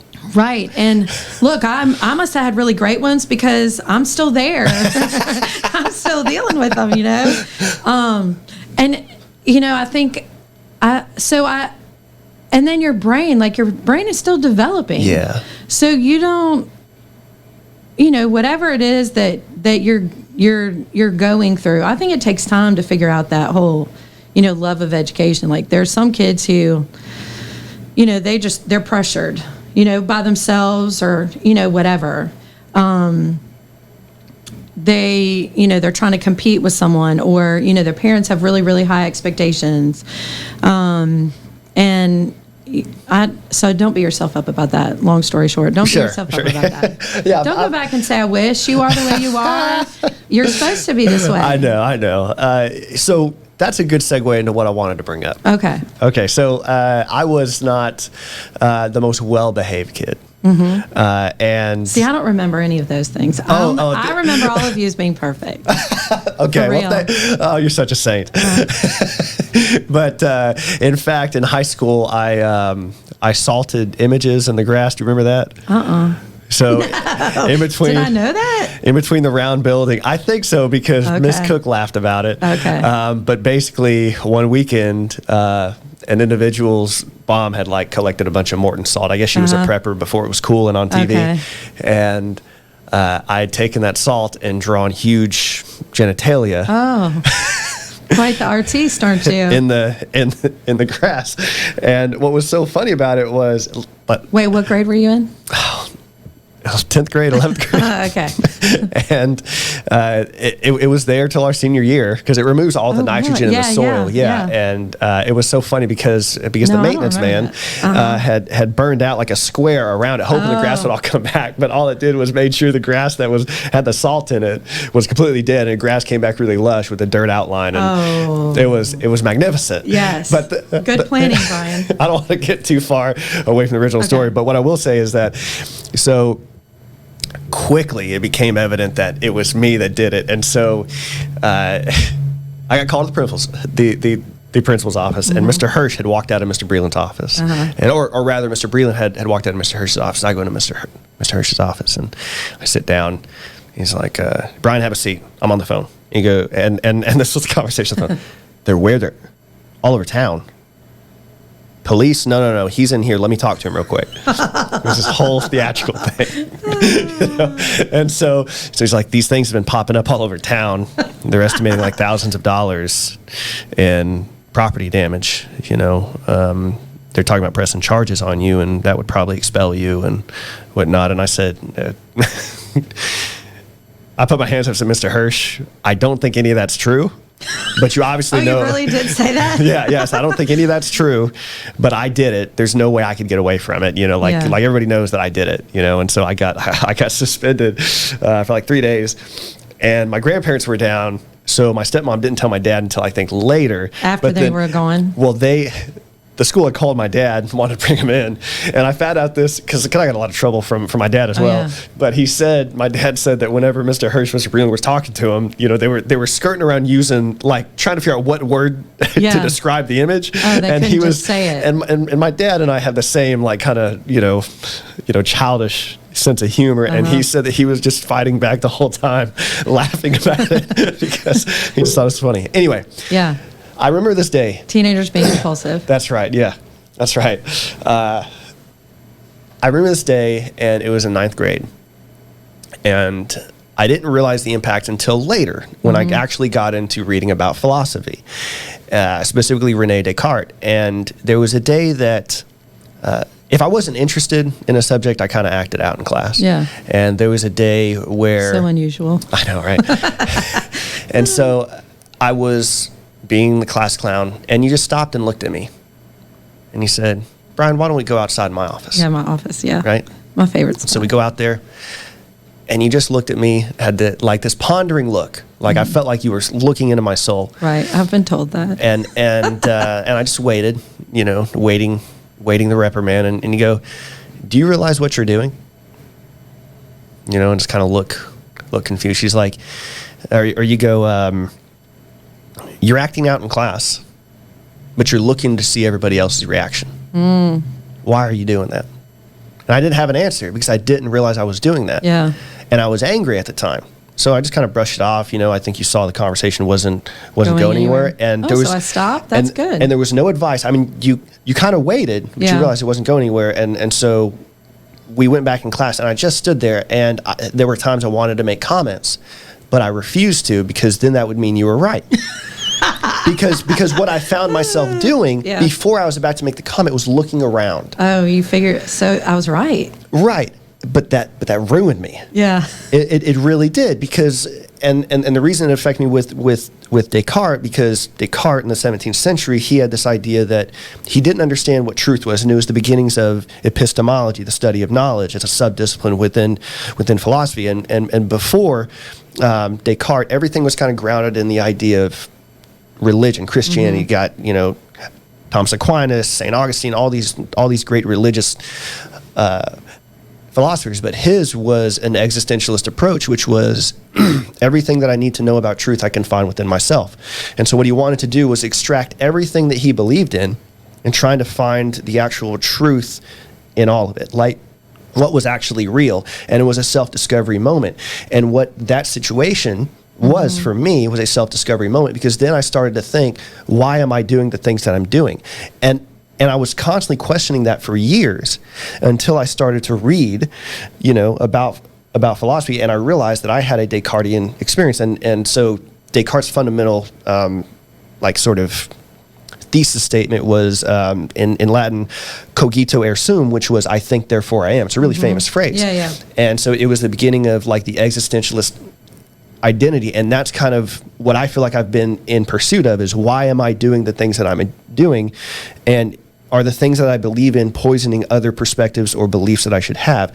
And for some reason, I keep going back to that moment where you forced me into an introspective moment that really shook the foundation of the way I viewed the world. And I don't know why that's so profound to me. Yeah. But it's really that's something that I think of all the time. Yeah. That situation has never escaped me. I will say that there are some times where you see kids. See, this is the other thing. The whole thing about seeing someone, like I see you, not like literal, but like I see you. You're important. Sometimes kids do things where you're just like, and I think as the older I've got, I think maybe I see it more. I don't know. I'm not always right, but where it's like, if you don't stop doing that, you're going to cause people to not treat you right because of what you're doing or how you're doing things. And so sometimes you have to bring things to an attention, and maybe it isn't maybe it isn't doing anything except saying that.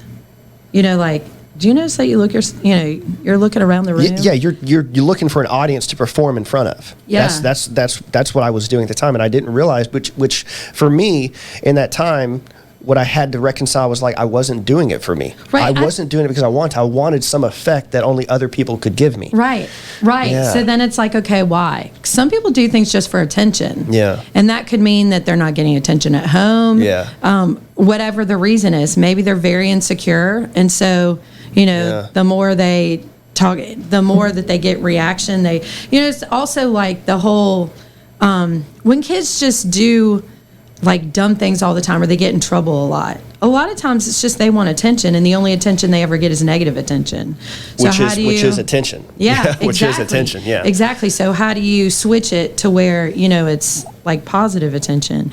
I had a girl at Waller who, oh my gosh, she was beautiful, but but she was kind of rare. Like, I don't remember exactly, but I just remember she'd always try to do things. She wanted me to write her up so bad. I'd just put her outside the classroom and make her, stand out there for a while. She wanted me to write her up, and but I wouldn't.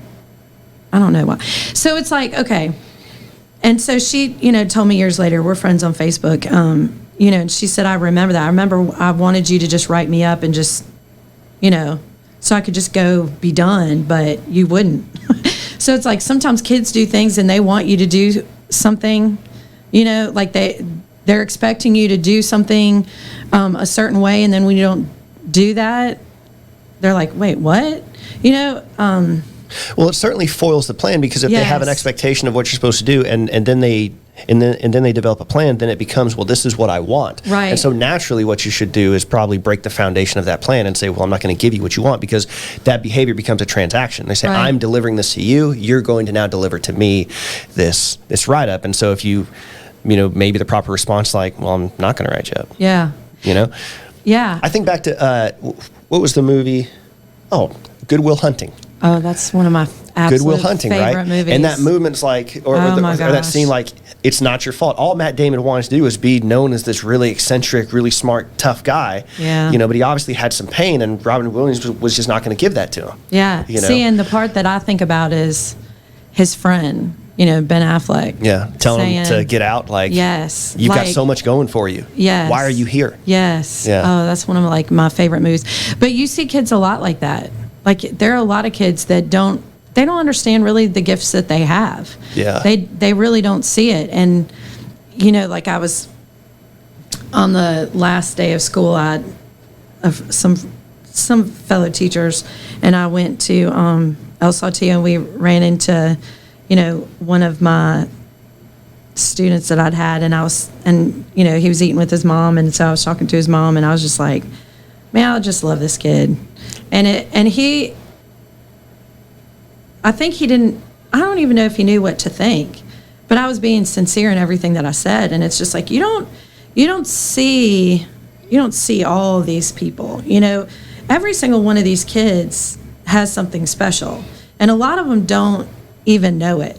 And I might not even be able to say what it is, mm-hmm. but there are just some kids that are just like, they may not be the smartest, or they, might not be, all of the things that teenagers think are so important that really aren't, and they're not going to figure that out until later. But yeah. It's just like, I want to make sure that they know that they are seen, they're heard, and they're appreciated. And every single student that walks through my room, I always learn something. Yeah. I always learn something. They always teach me something. I think education's a two-way street. I don't think that if your idea is that, and I run into this with the job that I have now, is that instructors are the end-all, be-all. They know all there is to know. And I think if you're doing it right and you're teaching somebody that, good example, in air traffic control, there's this thing called non-radar, and it's where you control traffic over an area of 60,000 cubic miles without the use of radar. You can't see anybody. It's like planes that are flying at closure rates of 1,000 miles an hour, and you're doing it essentially on a Rand McNally map. It's among the most difficult thing to do. Almost like you're blind. Exactly. Yeah. It's among the most difficult things you can do within air traffic control. It's a disaster if you ever have to do it. When I went through training, struggled with that, but I got really good at it because I struggled. I dove deep into things I didn't understand. Yeah. Right? So my ability to articulate it, I can articulate it really well, but there's elements of air traffic control that I did not struggle with, came very easily to me. Well, there's students that doesn't come easily too. Right. So it forces me to now dive deeply into something that, one, I'm not that interested in because it comes naturally and easy to me. Now. But it forces me to, I don't know, embody the lack of understanding that these individuals have, so that I can better connect with and understand the problem as they see it, so as to find a solution as they see it. But they have to communicate with you about what they see or what they don't see, and that's a main part of teaching that is the hardest thing to get from kids. Yeah. I'm like all the time, okay, let me know when you don't understand something. They'll do this. I don't get it. I don't get any of it. And I'll be like, I wear a size 9 shoe. My eyes are blue. And they just look at me. I'm like, if you want something, you have to tell me how I can help you. Yeah. You have to be as specific as possible so I know what it is that you're not getting. And they don't, it's almost like they don't believe you on that. And so, like, I might get a kid, I'll say, okay, come in for tutoring. Unless you and I talk about it one-on-one, and they're like, rah. And then they come in and we have a conversation. I'm like, oh, because my mind, I already know how to do it all. So I need to know what they're thinking. Yeah. So that I can tailor, if you will, the answer to the part that they're missing, because they're always just missing like a little detail. They're not missing the broad thing. They're just missing a detail. And that's the hardest. That's the hardest part. And like, you'll have kids that throw like a pity party, you know, where it's just like, I don't get any of it. And then they throw out this is what I say. They throw out an invitation, and then there's always going to be one kid in there who will throw out the invitation first every single time. And there's always going to be another kid that's going to accept the invitation and try to throw out another one. And then the whole class gets into, one big pity party. And so we kind of talk about that. And it's like, sometimes I'll just say, quit throwing the pity party. You got to tell me what you don't understand. Yeah. And then, like, I'll ask them questions. They'll avoid every question. They'll just say, oh, okay, I get it now. And I'm like, no. Answer my question. Yeah. And sometimes I'll just be like that. No, answer my question, and I'll repeat the question. Because sometimes, okay, this is me so much. Hey, I'm Carolyn, what's your name? I'll forget the name immediately. I don't remember, like, one good thing is to say, so nice to meet you, Brian, Yeah. And it's like, if you don't hear someone, and then it's like you feel awkward to ask again. All the time. And then they repeat. You play the nickname game. Hey, Buckaroo. Yeah. Like, my name's not Buckaroo. Right. I'm going to use Buckaroo the next time. I'm going to say Buckaroo. That's great. And so then it's like, you feel bad for asking them to repeat. And then what if you still don't hear them? Oh, yeah. Do you and so I think kids kind of feel the same way, where it's like they ask the question, and it took so much for them to ask that one question that when you give them the answer, if they still don't get it, they'll just be like, okay, no, really. And then it's almost like, oh, okay, no, really, I do care about whether you understand it or not. Yeah. And that's, I don't know. That happens in me teaching as well, and it happens all the time. And then like, my technique, and it's probably too direct. I don't know. I said, you still don't get it. No, there's nothing wrong with that. Yeah. You still don't get it. Yeah. But then like, what I try to do is explain why that's okay. Yeah. Like, this is the part that might be a bit aggressive. I'll say, to be fair, and I've been where you are. Yeah. You're dumb about air traffic. Yeah, you probably shouldn't say that. Yeah. You don't know anything. Ignorant. Ignorant. Yeah, dumb. ignorant. Well, don't use dumb. I use dumb about it. You should change that. I say we can all agree that you're probably a little dumb on air traffic because you don't know anything. Yeah, like there's nothing in life that says that's going to prepare you to do this. Like, we're teaching you a culture, a language. Like, you have to speak air traffic in a certain way. You know what I mean? You can't just tell us, hey, fly in this direction. No, let's turn right heading 240, climb and maintain 7,000. Yeah. Traffic 12 o'clock, 5 miles westbound, B30. Stuff like that. So there's a lot to it.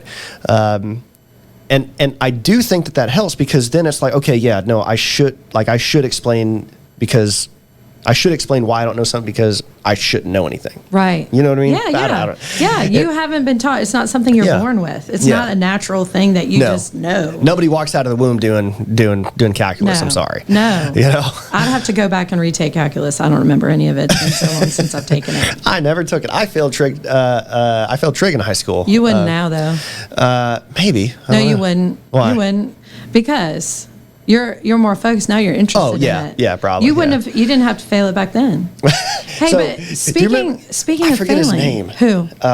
Art was his first Jones. name. Yeah, Mr. Jones. You had him for trig? Yeah, twice. Yeah. Passed the second time. Yeah. No problem. There you go. So you did learn it. Yeah, eventually. So my sweet baby, who shall not be named. He already said it on one of your when you talked to him. So this is not. But I was surprised he didn't mention this part. Okay, so he was in, like, we had the 9th grade academy, and so I had the 9th grade algebra. Yeah. And Zach was in one of those, and it was all 9th graders. He talked about that. He was a sophomore. He was all mad. He didn't pass the class. Blah, blah, blah. He went on to pass, and he does just fine. Yeah. Every time I would run into that young man, he would bring that up. And one day I was like, Zach, you need to come up with a new story for you and I.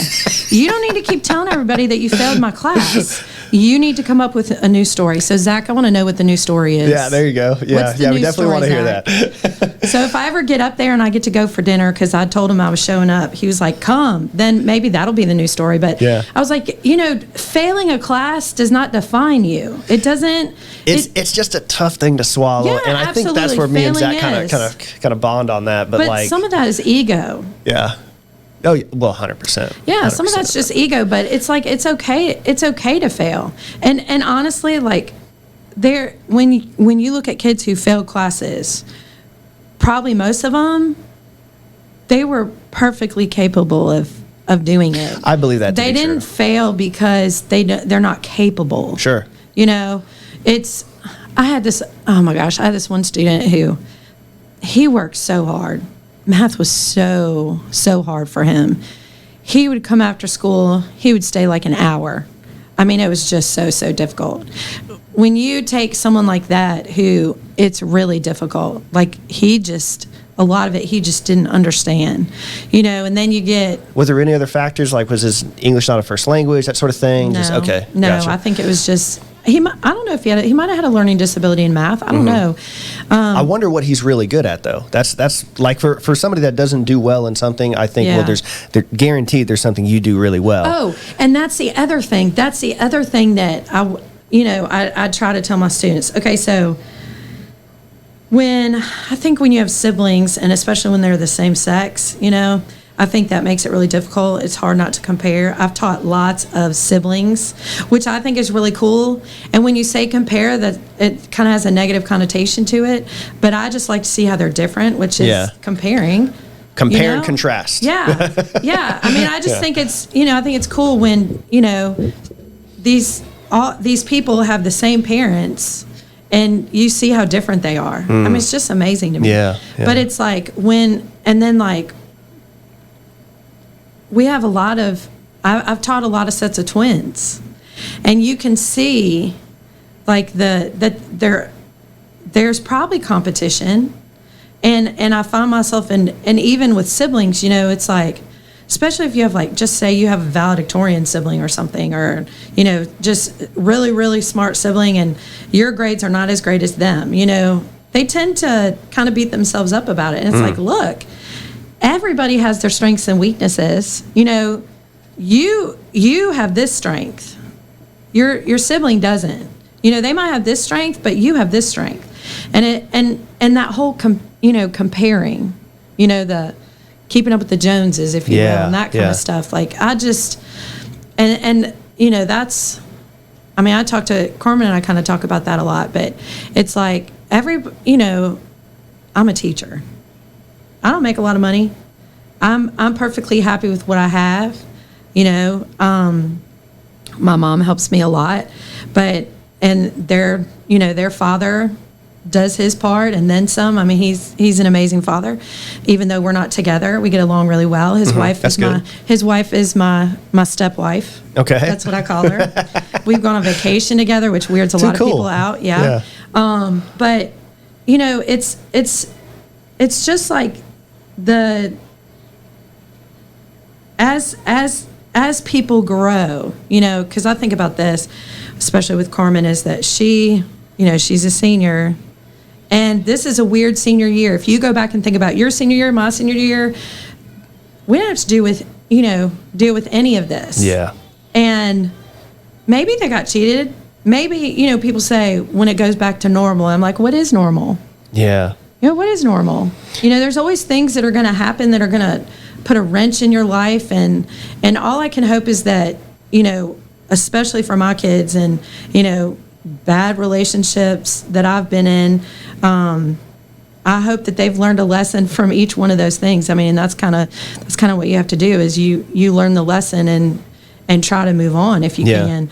I don't think that people spend enough time kind of engaging the difficult things to learn those lessons. There's apparently so when you get into more difficult environments, you put yourself through different environments, your DNA actually changes. So it activates proteins that are dormant within your DNA that may have been passed down through your lineage. So yeah, exactly. So for example, they think that's the reason why if you're like a professional athlete, your kids have an easier time. Now there's other things like socioeconomic advantages. Right. You can send your kids to the best coaches, whatever. But there's a genetic aspect to that too, and it sort of makes sense, right? I mean, if you have to, if we go back 2,000 years and you're running through, the savannas of Africa, chasing something down, so you develop this ability to run for great distances. Well, that gets encoded into your DNA because that's what helped you survive, and it makes sense that you want to pass that on. So the theory is that as you engage difficult things, you actually are doing so at the benefit of future generations of yourself. I bring this up in air traffic as well, and I said this is difficult for a lot of you. Air traffic was the hardest thing that I've had to do intellectually. Yeah. And I say, think about this, it's difficult, right? But you're actually encoding your DNA to make it easier for future generations. So if you can get through this course, what you're actually doing is making your kids more easily able to deal with stressful environments. If you have children, which I don't. Yep. And that's okay. There's nothing wrong with that. Yeah, we get the third degree from my wife's parents. I'm not giving you the third degree. I won't have it. Yeah. I won't have I would never. But yeah, so I do think that I see this a lot within the military, is that there's not a high capacity for engaging in difficult things. There's not a large amount of tenacity in pursuit of goals, and yes, it worries me in the long term. Yeah, the tenacity, yes, and that's what I would say. Like I would say about this year, we talked about. I'd say it's impressive for all parties involved. Honestly, I mean, even the students to. Yeah, the other thing about this year too is I think especially when you've been somewhere for so long, so this is my 20th year. I keep thinking it's my 20th year, but I think this one really is my 20th year in Ocean Springs? Yeah. Wow, okay. And, you forget what it's like to be somewhere else. You kind of take what you have for granted, I think. But also, I only know my perspective as a teacher. I don't really know what it's like to be the superintendent or the administrators so it's like, you might have opinion about how you think, things are going or whatever, but you have no idea about this perspective. I remember talking to David Baggett one time, and we were talking about, I can't remember what it was. You'd probably know about it. But is this while he was the principal? Yeah. Okay. And we were having a conversation, and he was talking about like the how you see yourself. There's a name for all three of these, but I don't remember. How you see yourself, how other people see yourself, or see you, and then what is actually Is this a Freudian thing? It's maybe. Like the id, the ego, and the super. Is that no something else? But anyway, it's probably various. It's a similar thing, and it's kind of made me think, especially this semester. Like I feel like as a teacher. If you're a true teacher, if you're a true teacher, you can make almost anything happen without having a whole lot. You will figure out a way to make it happen. And I don't necessarily mean that that's a money thing, but you'll figure out a way to make it happen. Like I was just thinking about this. So we're going hybrid in the spring. Okay. So that means like basically half our students. So you'll have the virtual kids that are completely virtual, right? But then the in-class kids, they'll be basically just say cut in half. And one day, one group will be in class, and then the other group will be on Zoom that day. And then it'll flip-flop the next, and it'll basically kind of go like that. Okay. And that's basically so that we can literally split up our desks to be 6 feet apart. Okay. And, when Carmen found out she was quarantined again, and she was upset, and I was like, this is why they're trying the hybrid. There's been research going into that. It's not like they woke up one day and said, okay, they don't make a decision in a vacuum. Right. And I truly 100% believe that our even if you don't agree with everything that they do, I really believe that the students are the most important. Like for sure, I believe that, but I feel like that's how our district tries to, it isn't about, they try to make us happy too, but it's about like what's going to be best for the kids, In terms of education, sure, the students are the ends, right? I mean, Yeah. they're not the means; they're the ends. I suspect, though, with COVID, you would look at the teachers as maybe taking a step forward on that because the teachers are the most at risk. Right. And then that's part of it too. Like we've been told to try to rearrange our rooms so that we're at least 6 feet away from our kids, which in my classroom last semester, that was just not, that wasn't possible. But, but then you have to think about this. To me, like I've already said, connecting with your students.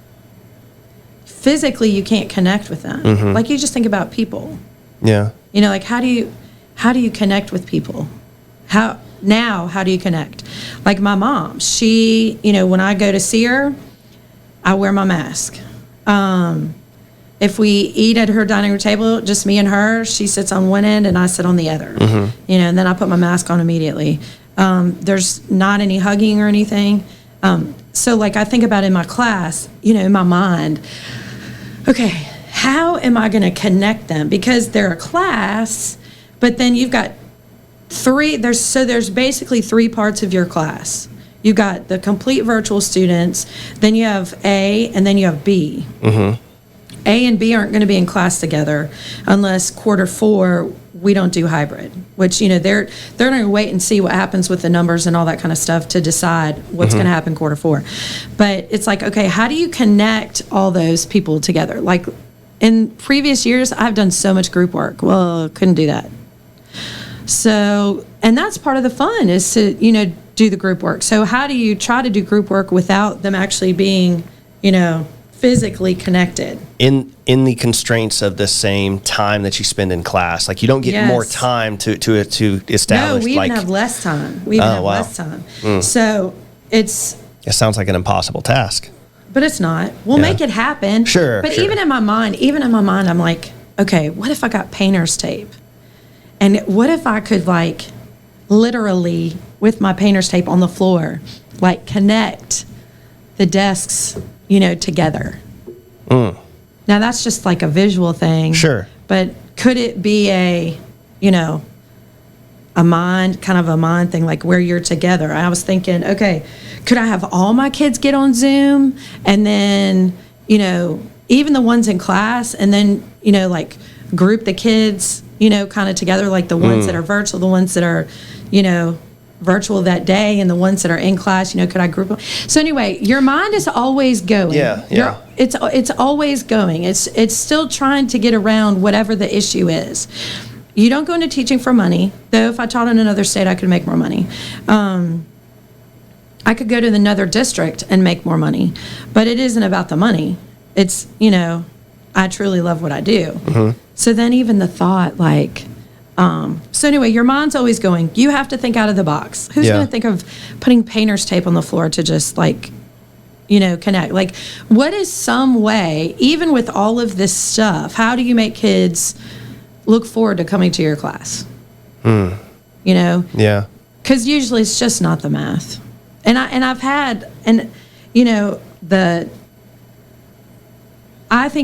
have become aware of feeling like it is important to tell people how you feel. And I'm emotional, so I'll be like, woo. But it's important to tell, people how you feel. It's important to I tell my kids in class, I love you guys. And I sincerely mean that, you know. And sometimes if I just start talking about it, I'll get all emotional and stuff. But it's okay if I get emotional in front of them and start crying. It is what it is. When I had the COVID, I got some really sweet emails, like, hey, Ms. Price, I'm praying for you. I hope that you're okay. You've been my favorite math teacher so far. And I'm not saying that to toot my horn. I'm just saying that there are some kids that will tell you, and I think the reason they tell you is because they know, like, there's no doubt in their mind that you really love what you do. Yeah. So, like, little spit action there. You're good. There was something I heard. I don't remember where I heard it, but it was like, when your kids walk in the room, your face should light up, so they know that you're excited to see them. And they were talking about like your own children. And I thought about like, that's true. But then it goes the same way with, students, because how many teachers are out there that are like, they don't really love what they do. The kids know. Yeah, it's a backup job. And or it's just that, and if you love what you do, you don't have to be, lovey-dovey. It'll come out, like the passion comes out. Yeah. But like if kids know that you care, and I truly believe that, if the kids know that you care, then they're going to work harder because they know that you care.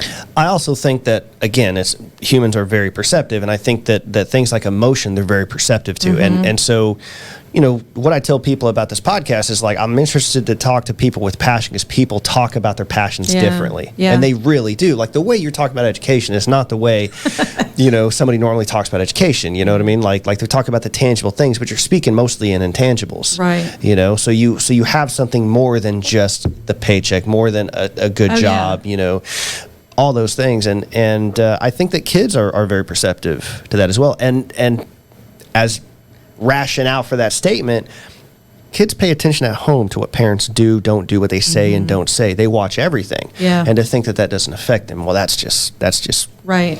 practically incorrect. You know what I mean? So, I do think that is infectious. And I think it's supposed to be.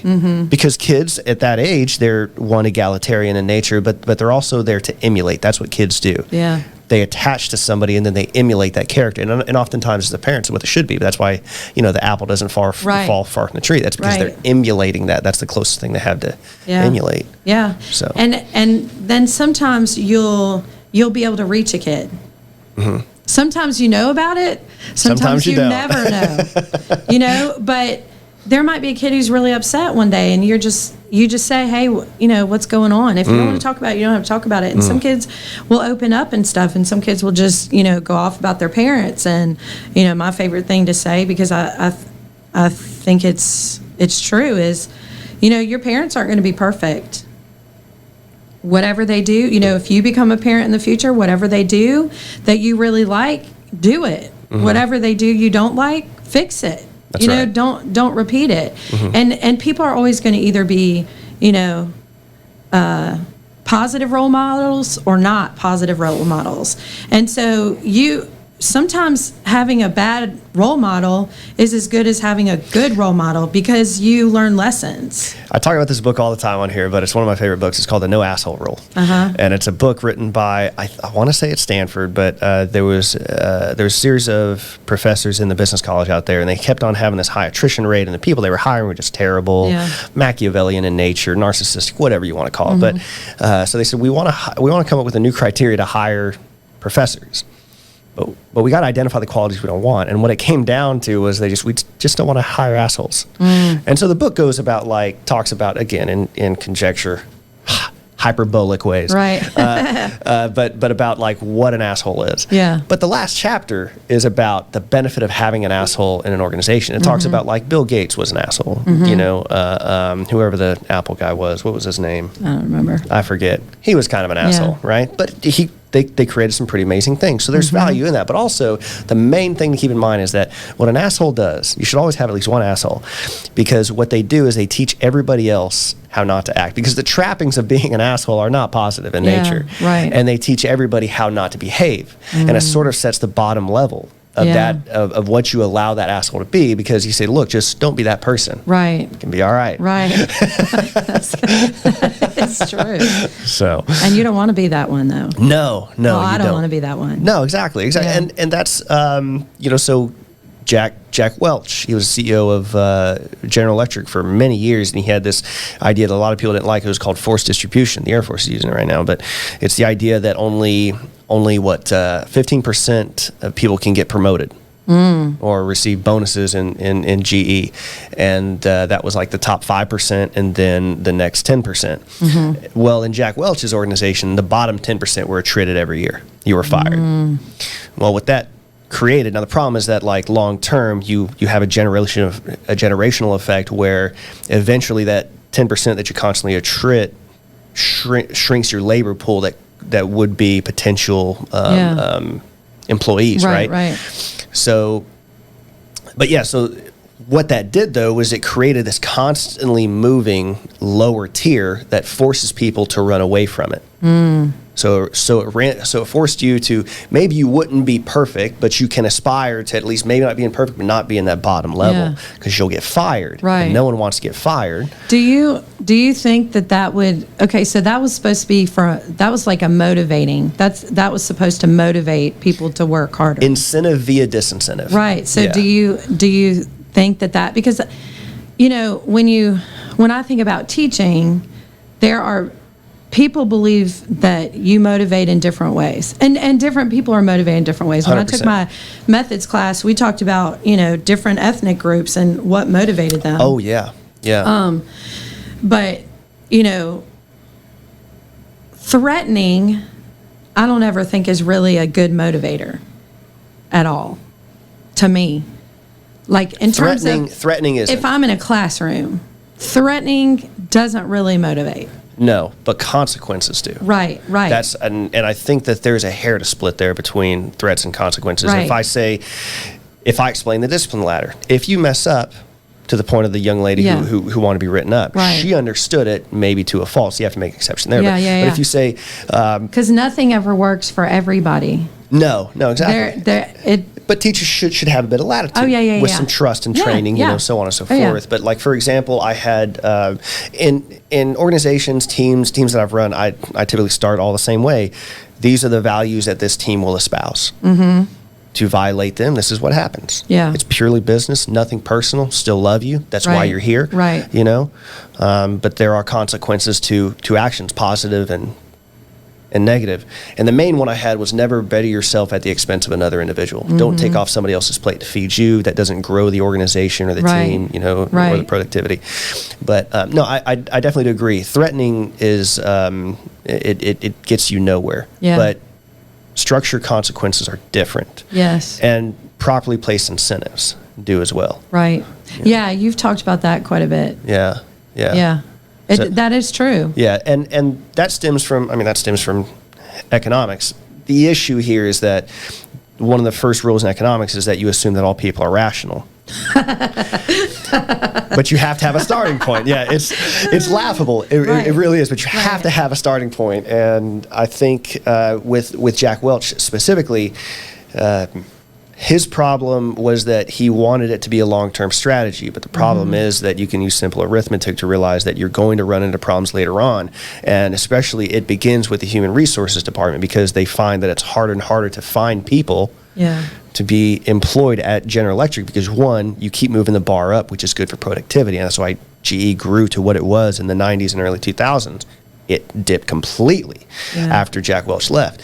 But also, what HR ends up doing is you end up having these backdoor deals, trying to meet numbers, meet quotas. Eventually, HR becomes the people running away from that bottom tier. Mm-hmm. And they're the people that are supposed to bring people in. So naturally, the incentive is making exceptions, bringing in worse people than them, so they can stay in their area and not lose their job. So it's rife with consequences, but you have to evolve it.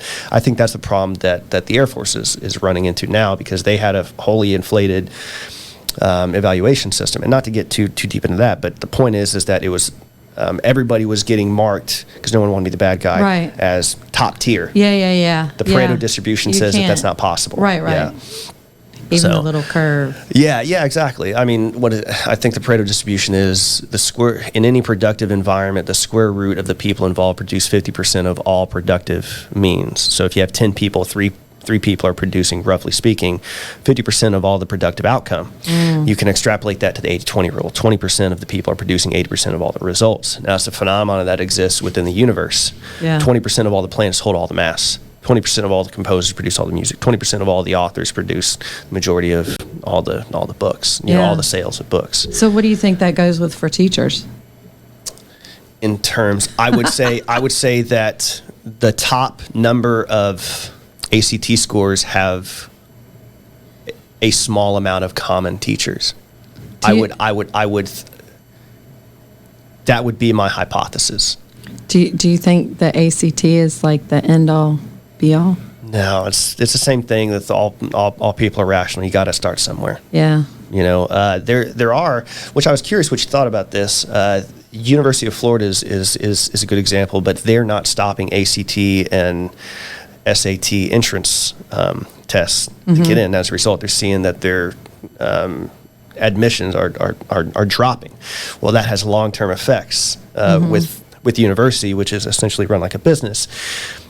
Because of COVID. The idea is because of COVID. So now you gave wait, ACT repeat tests. that? Yeah, hold on. Repeat that again. What did you just say? So they're not stopping. They're not they're waiving. still requiring. They're still requiring it. Okay. Which, you know, it's this ethical argument that like, well, they're still requiring people by proxy to convene in gatherings. Yeah. By having that requirement. So, for example, Ole Miss. I'll speak about just because I know this part. They are super scoring. Which basically means they take the highest sub score for of all the ACTs that you've taken, and then they basically get a score from there. That's what they are doing this year. Is that's got to be some sort of algorithmic thing where maybe the most recent score I think the deal is that because of COVID, they had opportunities taken away from them to take the ACT because they were they canceled giving the ACT for a few times because of COVID. So I think that's what they're looking at. And so ACT is supposed to, it's supposed to basically say that you have a really good chance of graduating college. It's essentially an aptitude test. Yeah, exactly. Yeah. So what I've found is, this is just my opinion, is that you've got to know how to take the ACT to do it. Now, yes, you have to have some, intellect there. You have to know stuff. You could get lucky like me, though. 2.7 GPA and I got a 31. Doesn't make sense. No, it does make sense because your grades do not represent what you could do. Perhaps. No, for sure. You absolutely know that that's true. You could have had a much higher GPA than what you did. That's true. I do think I got lucky on the ACT. I know I'm right. Like, I took it because it was free to take because of Katrina. Lucky. That's crap. You didn't get a 31 because you're lucky. No. It's because you knew. I appreciate the compliment. I should take that better. I'm not even just giving you a compliment. I'm telling you it's a fact. So slow your swollen here. But it's like you don't just luck out on the ACT. You have to be a good test taker. You have to, in order to reason answers for things you might not really know, you Fair have enough. to be quick, which you are. All of those things. So like I took it twice. I really took it one time. I made it 25. I went to governor's school and they had us take it there. And I remember I was a little homesick. My stomach was upset, so I had to go to the bathroom in the middle of it. Came back. I still made a 24 on it. That's it. I didn't take it again. I didn't, people now, it's like they'll take it every single time, to try to do better. And they take classes, they'll spend hours and hours practicing so that they can get a higher score because, a higher score means more money, and that kind of thing. But some kids work really, really hard, and they're going to do fine in college, and they didn't make a high score on the ACT. There's this thing called nerves. Yeah. Test taking anxiety. It's a real thing. Yeah. And so, then you're in a room, and it's like, whoa. Well, it's a pretty serious test too. I mean, there's a lot hinging on that test. You know, and especially if you come from, maybe a family background where you weren't in the upper distribution of income, in that family, then that holds maybe a different weight too, because you're trying to go to college and this might be the way for you to do it. Right. Right. And you don't even have to make a whole lot of money to not be able to afford to pay for college without getting a bunch of loans. Because even what I make now, like I think I was $3,000 away from Carmen getting a Pell Grant. Do you know about the app Scully? SCHOLLY? I don't think so. So I tell everybody about this app. Okay. But you can download it and it shows you can put in all sorts of different graphics, whatever you qualify for. So obviously look in, like if you're Native American, I think it's the 16th and you qualify. Yeah. But you put in all this stuff in there. And it'll show you every scholarship that you're eligible for, right down to what's aligned with your degree plan. Everything in the country. A buddy of mine, I work with them on a nonprofit, and he was working on his master's. Now, his degree was paid for by the military. Yeah. But he went and applied for a scholarship. He's an African American. He was going to a business school, and so he got like $4,000. Yeah. That money goes to the school. He finishes his degree. His school cashes him a check. Nice. All he had to do was fill out a questionnaire. It's like a 50 question questionnaire, and he got this money. Wow. So it's, again, every How do you scholarship. spell SCHOLLY. Okay. It's got a dog, I think, as an emblem, but it's a great app if anyone wants to try that out. Yeah. You know, it's fantastic. But I'll definitely pass that out. but yeah. Let me ask you this, and feel free to nod. I mean, because this might be a quasi-political question. I'm not interested in a debate at all. But like, what do you think of like canceling like student debt or relieving student debt from people, that burden? Because it's obviously got a merit in the fact that, you know, people are, first of all, the cost of college has skyrocketed. Yes. It's outrageous. Yes. And it's arguably unreasonable. And I think that, you know, that's a bubble. A lot of people feel like that's a bubble. But what it does is it keeps people from, I think it's a bubble that's going to affect a lot of things, but it keeps people from buying a home, starting a family, things of that such. All those, you know, prototypical American things that we were known for in this American dream of the 20th century, it seems to be out of reach for a lot of people. But is the answer canceling those student loans? I don't know. I was lucky. Well, lucky is probably not the right word. My parents were able to pay for my college education, so I didn't ever have any debt. Yeah. I got my master's. My mom still paid for it. Like I said, my mom has helped me out a lot. But I mean, I was in a relationship with someone who had like $45,000 worth of debt. Now, okay, here's the thing. I think that I think one of the major problems because of student loan debt, like when you say student loan debt, it depends on how you think of that, because you can get student loans and you're not using it for school, you're using it to live off of. Yeah. You know, so that was part of the $45,000 that this person had. They were living off of it. They weren't, you know, using it wisely or whatever. It does cost a lot of money to go to college. And the college itself has to, and if you just say public colleges, and I don't know that much about the budget, you know, for the state of Mississippi to know like how much, I do feel like that, and once again, I might be completely wrong here. I feel like more could be done for education, you know, definitely. Now, how that happens, you know, who knows? New Orleans had a lot of success with charter schools following Katrina. Now I don't think there's any New Orleans funded public schools. I think they're all charter schools. Yeah, I definitely support public education. Absolutely, 100%. But wait, it's written into the Mississippi Constitution. Did you know that? No.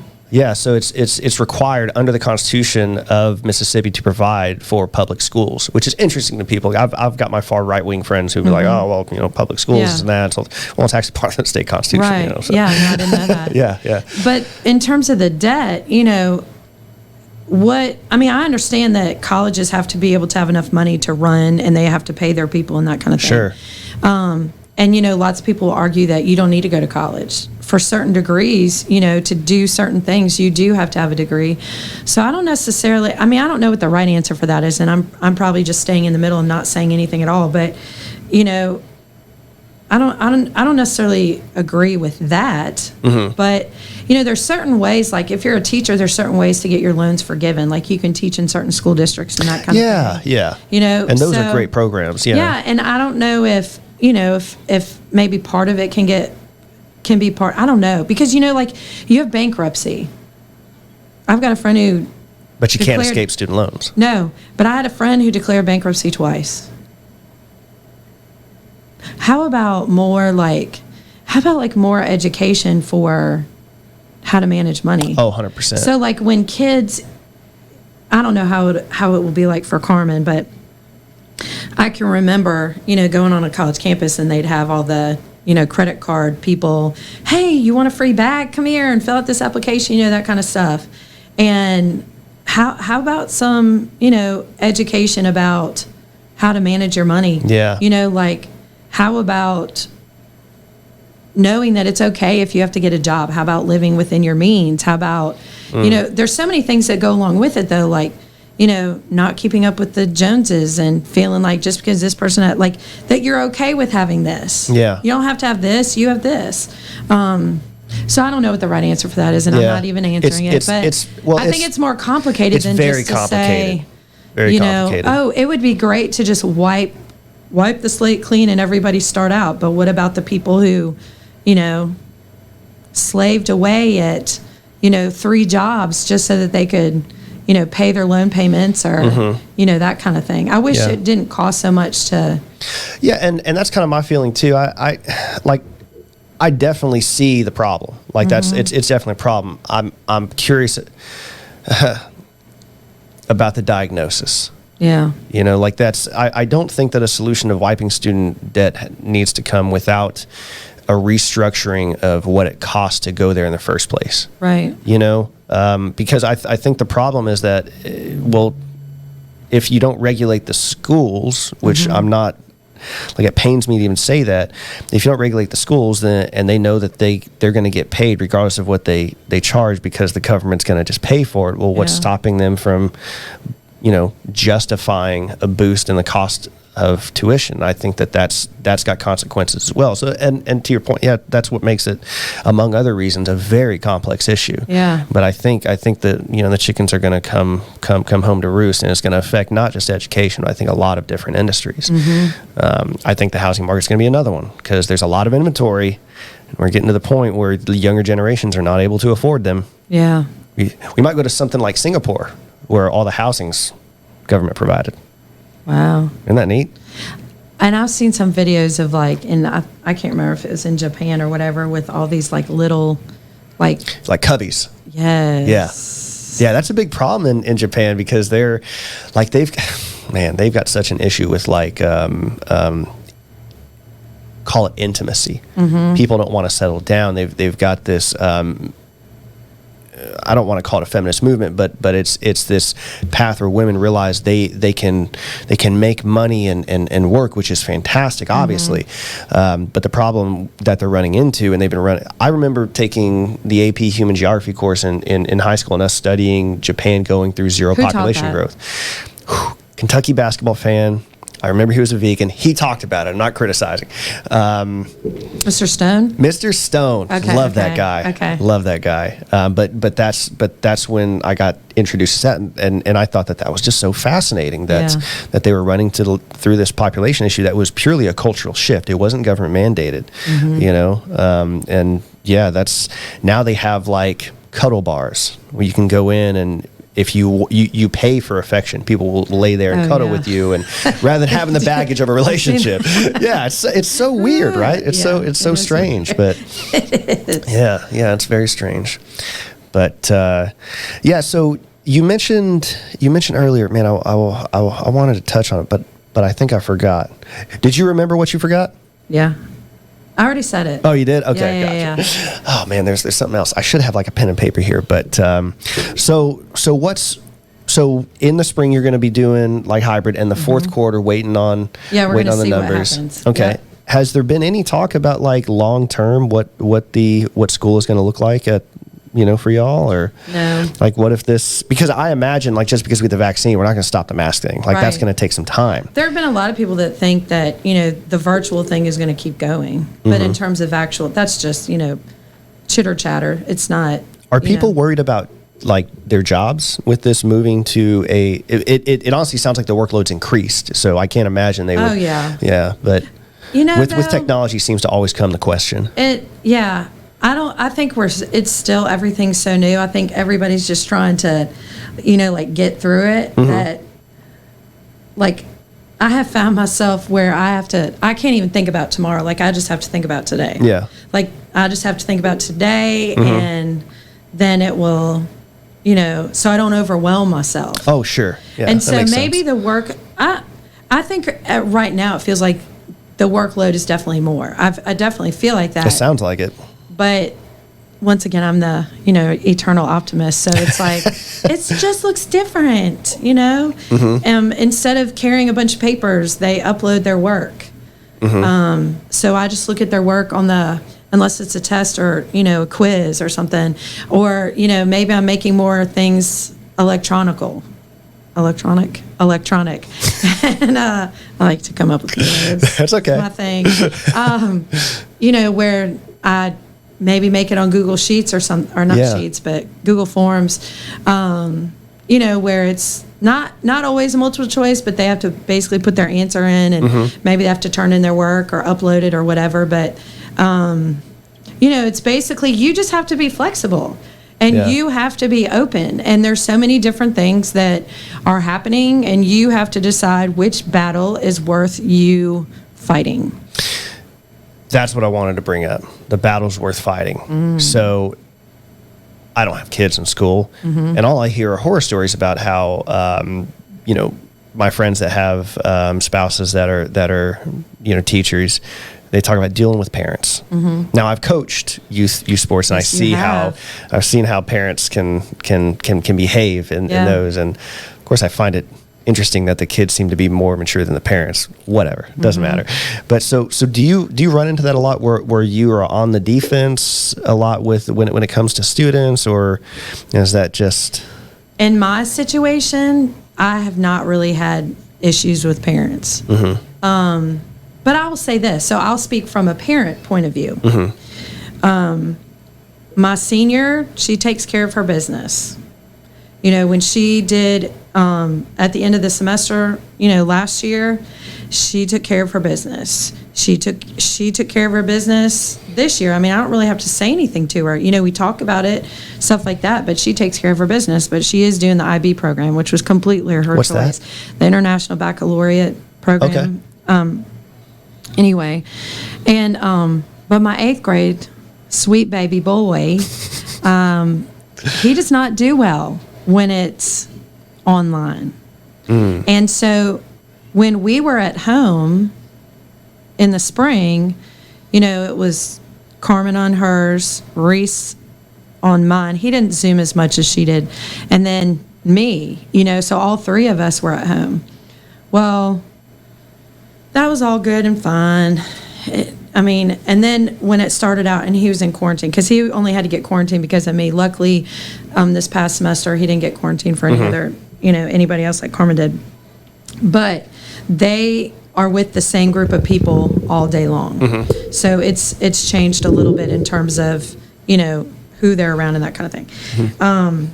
But, as a parent, I just get frustrated because I don't know what he's supposed to be doing. So I talk to him, or I'll email a teacher or whatever, and I know the teachers are going through, similar things that I am. So I think the reason that, and once again, I could be wrong, but I think the reason parents sometimes are like rant around with the teachers is because they're as frustrated as everybody else. They're going through things themselves, and, they might have been working from home the whole time. And they're not used to being with their kids that much, that kind of stuff. And I don't know what it is, because I really, I've had some parents email me and ask me about things for their, their kids or whatever. And I tell them and stuff, but I haven't really gotten, much backlash. Now, one thing I didn't do was, social media is just, people are so brave on social media. It's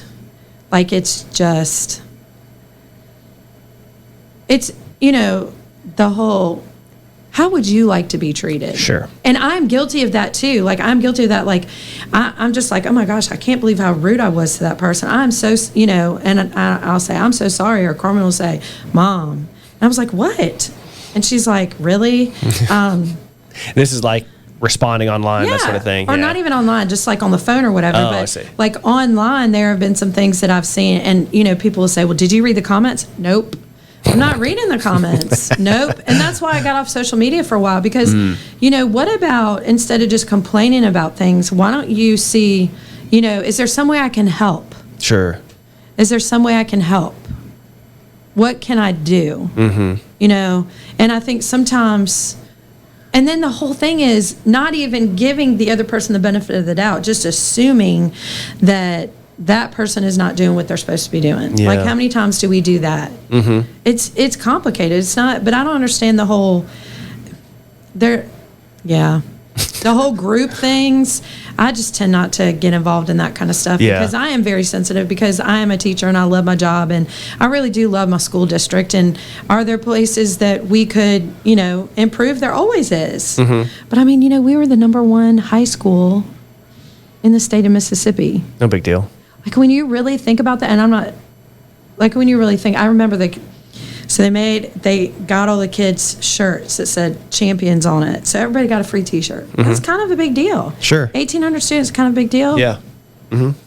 And do you remember when we used to do, I think you were around for this, like, you'd get in your TAs and then you'd have like a field day or something where you'd go and like compete. Yeah. Okay. Yeah. They hadn't done that for years. They kind of brought that back and tried to do that as like a reward or whatever. Yeah. But I remember the kids just acting like, what is this t-shirt? And I'm like, stop. Just think about this. Of all the high schools in the state of Mississippi, think of how many that is. We were #1. Just let that sit in for a minute.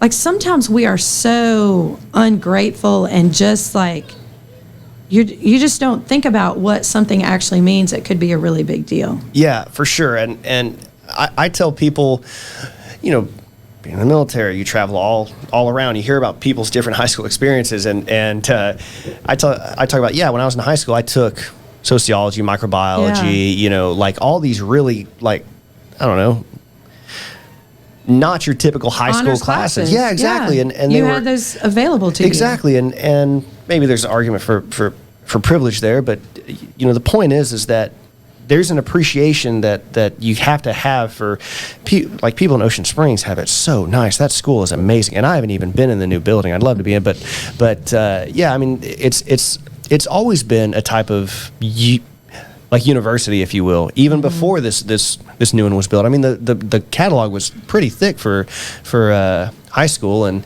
now granted, we also got paddled. Yeah. So, do they still do that? No. When did they stop that? I don't know. I got paddled my senior year. Did you? Yeah. Old Marky Mark Hubbard. I was throwing. I bet you have fond memories. I do actually. I was going to get paddled in 7th grade. My band director made me mad, and she said, "Carolyn, you need to stay after class." Well, I was like, I'm not staying after class, and I left. So she wrote me up, and the level that it was on, I was supposed to get a paddling, and I'd get spanked every now and then, but I remember going home and like really being scared about getting paddled, and I remember like trying to hit myself with something to see how hard, to see how it would feel. I was so scared. And it was like, the wording of it was that I had planned to do this, whatever this wording was. So when I went in and talked to him, I think it was Mr. White, I was talking to him, and he said, "Well, Carolyn, I don't think you planned to do this." And I was like, "No, sir, I didn't. I just did it." And he said, "So you're going to get detention instead of a paddling." And I was like, oh, thank God. Solid. Yes. Solid. But I mean, I did my time in detention in middle school. I got over it once I got to high school, but there you go. Yeah, luckily I never had to get paddled. My grandfather spanked me though. That was not fun. That was bad. But so no, they don't do that anymore. Interesting. Yeah, I mean, I thought the way they did it was fantastic, because it was either it was out of school suspension, or right, you got a paddle, but the student got to choose. Right. Which I thought was really great. Or the parent did. Or the parent. And that happened to me. Yeah, my dad. Right. Yeah. So, I got it twice that day. I thought, like, well, at least I won't get paddled at school. Yeah. No, it still happened. Yeah. I can remember when I taught at that little school that I had to paddle a kid. Really? Yeah, I didn't like it. I never did it again. I've never thought about that, but after thinking about having to do it, I don't think I'd like it either. Mm-mm. Yeah, no. It's weird paddling somebody else's kids. Yeah, I didn't like that at all. Yeah, I never thought about that. Yeah, no, I didn't. I don't even think I did it right. But Coach Hubbard just had so much enthusiasm about it. Mm-hmm. Like to lift you off your toes. I think it's because I played basketball. I remember I had to witness one time. Yeah. I wrote someone up, and and they had the choice or whatever, and so I had to witness it. What was that like for you? I didn't like that either. No. I didn't like that either. And I can't remember who it was, but I didn't like it. I don't want to see that. I don't want to see anybody get hurt. I mean, even if it was their choice, I did not enjoy that at all. I was very uncomfortable. Yeah. Like I said, I mean, I hadn't considered until now, like what it would be like to actually doing the paddle. But it doesn't feel good, the thought of having to do that. So that's interesting. It is. It is kind of scary. Yeah. Yep. Well, we've done like over 2 hours. I figured it would happen. We could probably spend all day, but not everybody wants to listen to all that. Well, fair enough. And honestly, we can come back and do this again. But is there anything else you'd like to talk about? No, I think 2 hours is pretty good. I think it's pretty good. Fair enough. Well, but I will tell you this. Okay. That I really love listening. Do you really? I really do. And I haven't listened to all of them. I mean, I told you I cater to the people that I know. But I did listen to Oren's just because I love the bagels. Yeah. He's a unique person. Yeah. Yeah. I like him a lot. And see, that's the thing. Like I like to get to know people that I don't know and, hear their stories and stuff. But I really do. And I know I told you this already, that, the discussion is like a connection. Yeah. And what is so cool for me, okay, so if I were to count up how many kids have come through my life in all the years that I've taught, and then I know that, so I've touched every single one of them, right? And they've gone out into the world. So the hope is that they have touched someone else and they've made connections, and that they're doing things that they love, and that they're, being productive, and that they're going out changing the world. And they absolutely are. Yeah. And that's, like, to me, that is the absolute coolest thing. Yeah. So I love the connections. I love how the conversations just, in your mind, like what you thought was going to happen today or anytime, you might kind of have it mapped out, like, okay, we'll talk about this. But then what happens? It always goes off. And it's always an important thing, things, the conversations happen the way that they're supposed to, but some, unexpected kind of cool thing happens, and you find out something that you didn't know. 100%. Yeah. 100%. Yeah. So thank you. Keep doing it. Oh, well, thank you. I got it. Like, I'm trying to get, there's a number of people that I'm trying to get on, and the conversation, yours was actually not like the typical conversation, because most people are like, well, why would I want to go, like what do I have to talk about, and this and that, and then it'll be like, oh, okay, well, send me a list of questions you're going to ask. Like, you got to understand, I don't put any, like, there's no prep in this, you know what I mean? Right. Like, but I mean, you could have, because I was like, okay, I remember him saying, is there, anything you don't want to talk about? I was thinking, okay, so is he going to send me a list of questions or whatever? But you know what? Like, I know that you want an organic conversation. That's it, yeah. So and that, but because I think that's what people want, you know what I mean? Like, if they want an interview, they'll tune into John Oliver, you know what I mean, or somebody else, whoever. Yeah, exactly. But no, it's just, I think first of all, I think everybody has a passion about something. There's do you remember Josh Gray? So he's passionate about his faith and probably golf and his family. Okay.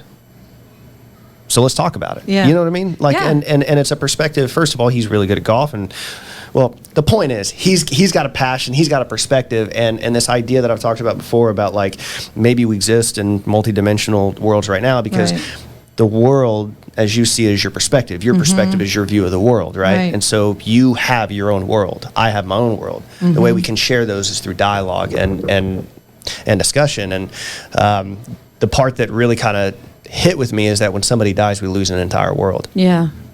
So we should spend time talking about that world so that we can continue to, yes. have that world and then exist. you understand someone better when you know their story. Yeah.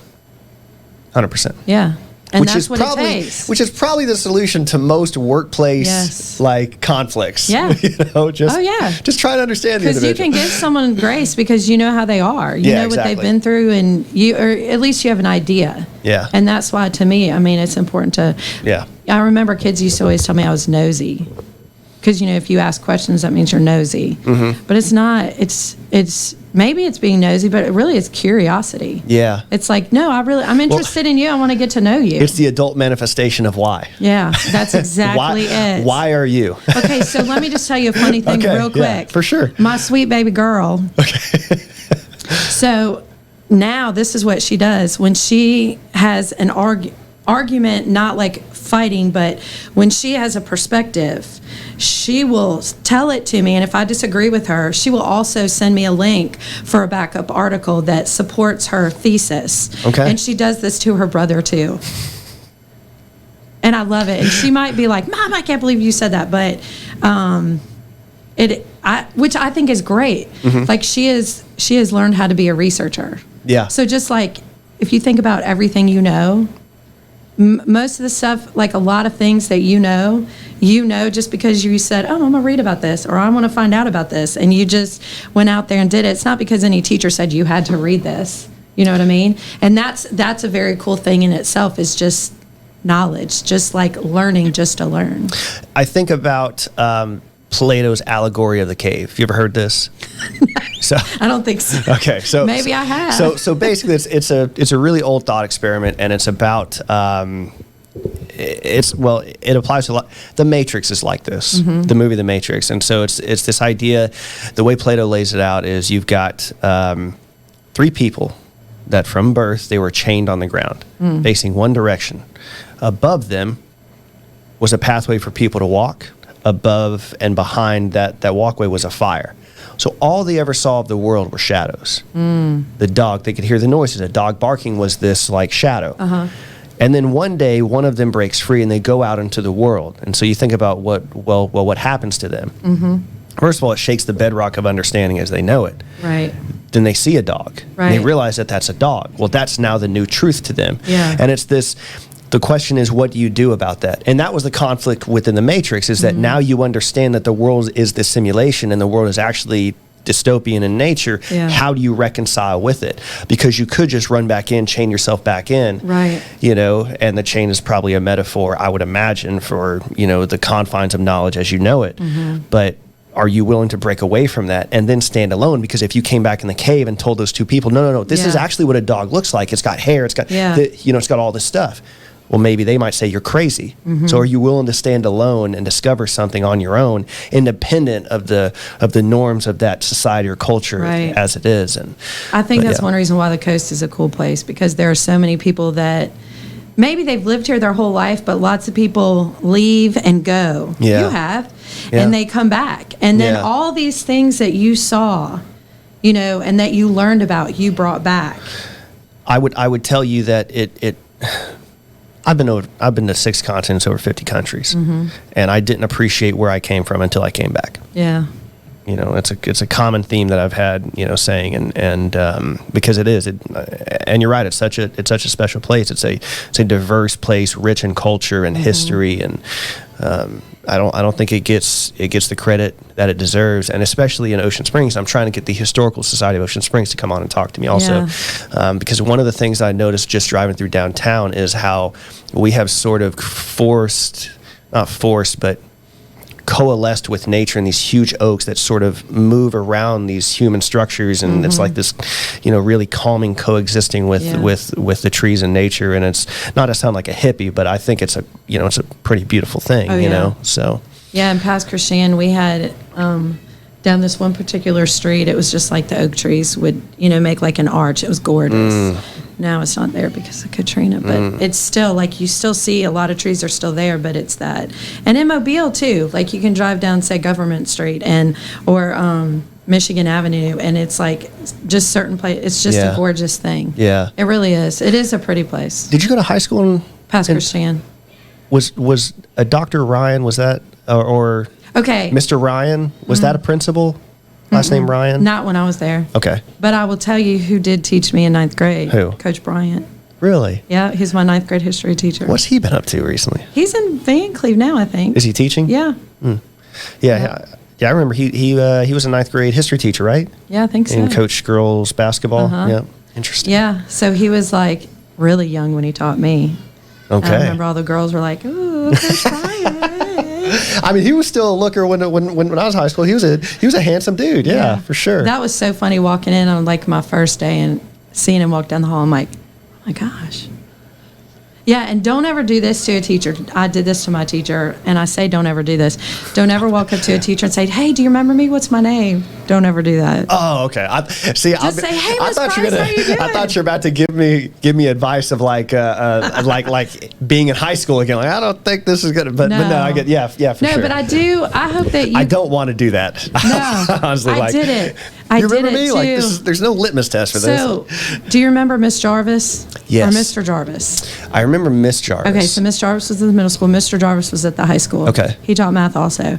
So Miss Jarvis's sister taught me and Pastor Christian also. No kidding. It's kind of weird. Okay, so the man that will not be named, okay, he worked with a guy that I went to school with. So it's kind of interesting. I think when they, maybe, I don't know, one of the companies he worked with, they worked together. Mm-hmm. But, and the guy that I went to high school with, he ended up going to Stanislaus. But it's funny to see the intermingling of people. Mm-hmm. So, like, I'll look at someone, like you might be friends with someone, and I'll look and I'll say, oh my gosh, how do they know them? Yeah. You know, yeah. and it's cool.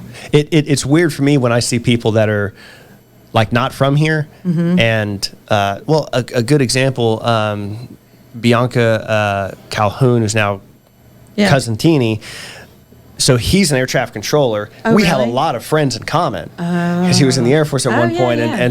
and then I realized they're married. Like, man, this is a weird thing. And then come to find out, like, well, they had met while he was down here, and so he is actually really close friends with like the sort of circle that I ran with in high school. You know, all the Adcocks and Dakotas and whatnot. So it's really strange that happens. Yeah, It's cool though. Yeah, it really is. It really is.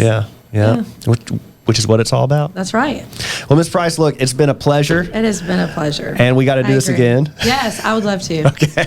Well, I told my friend last night, she asked me to do something today, and I said, well, I have something to do at 8 o'clock. Well, what are you doing?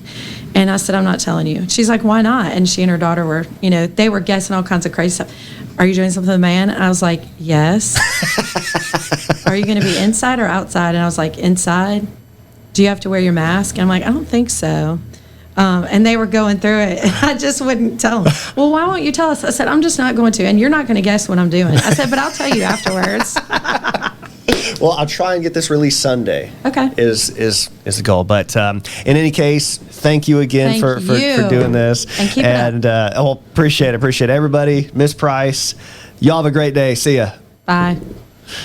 That's You it. did good. You did great.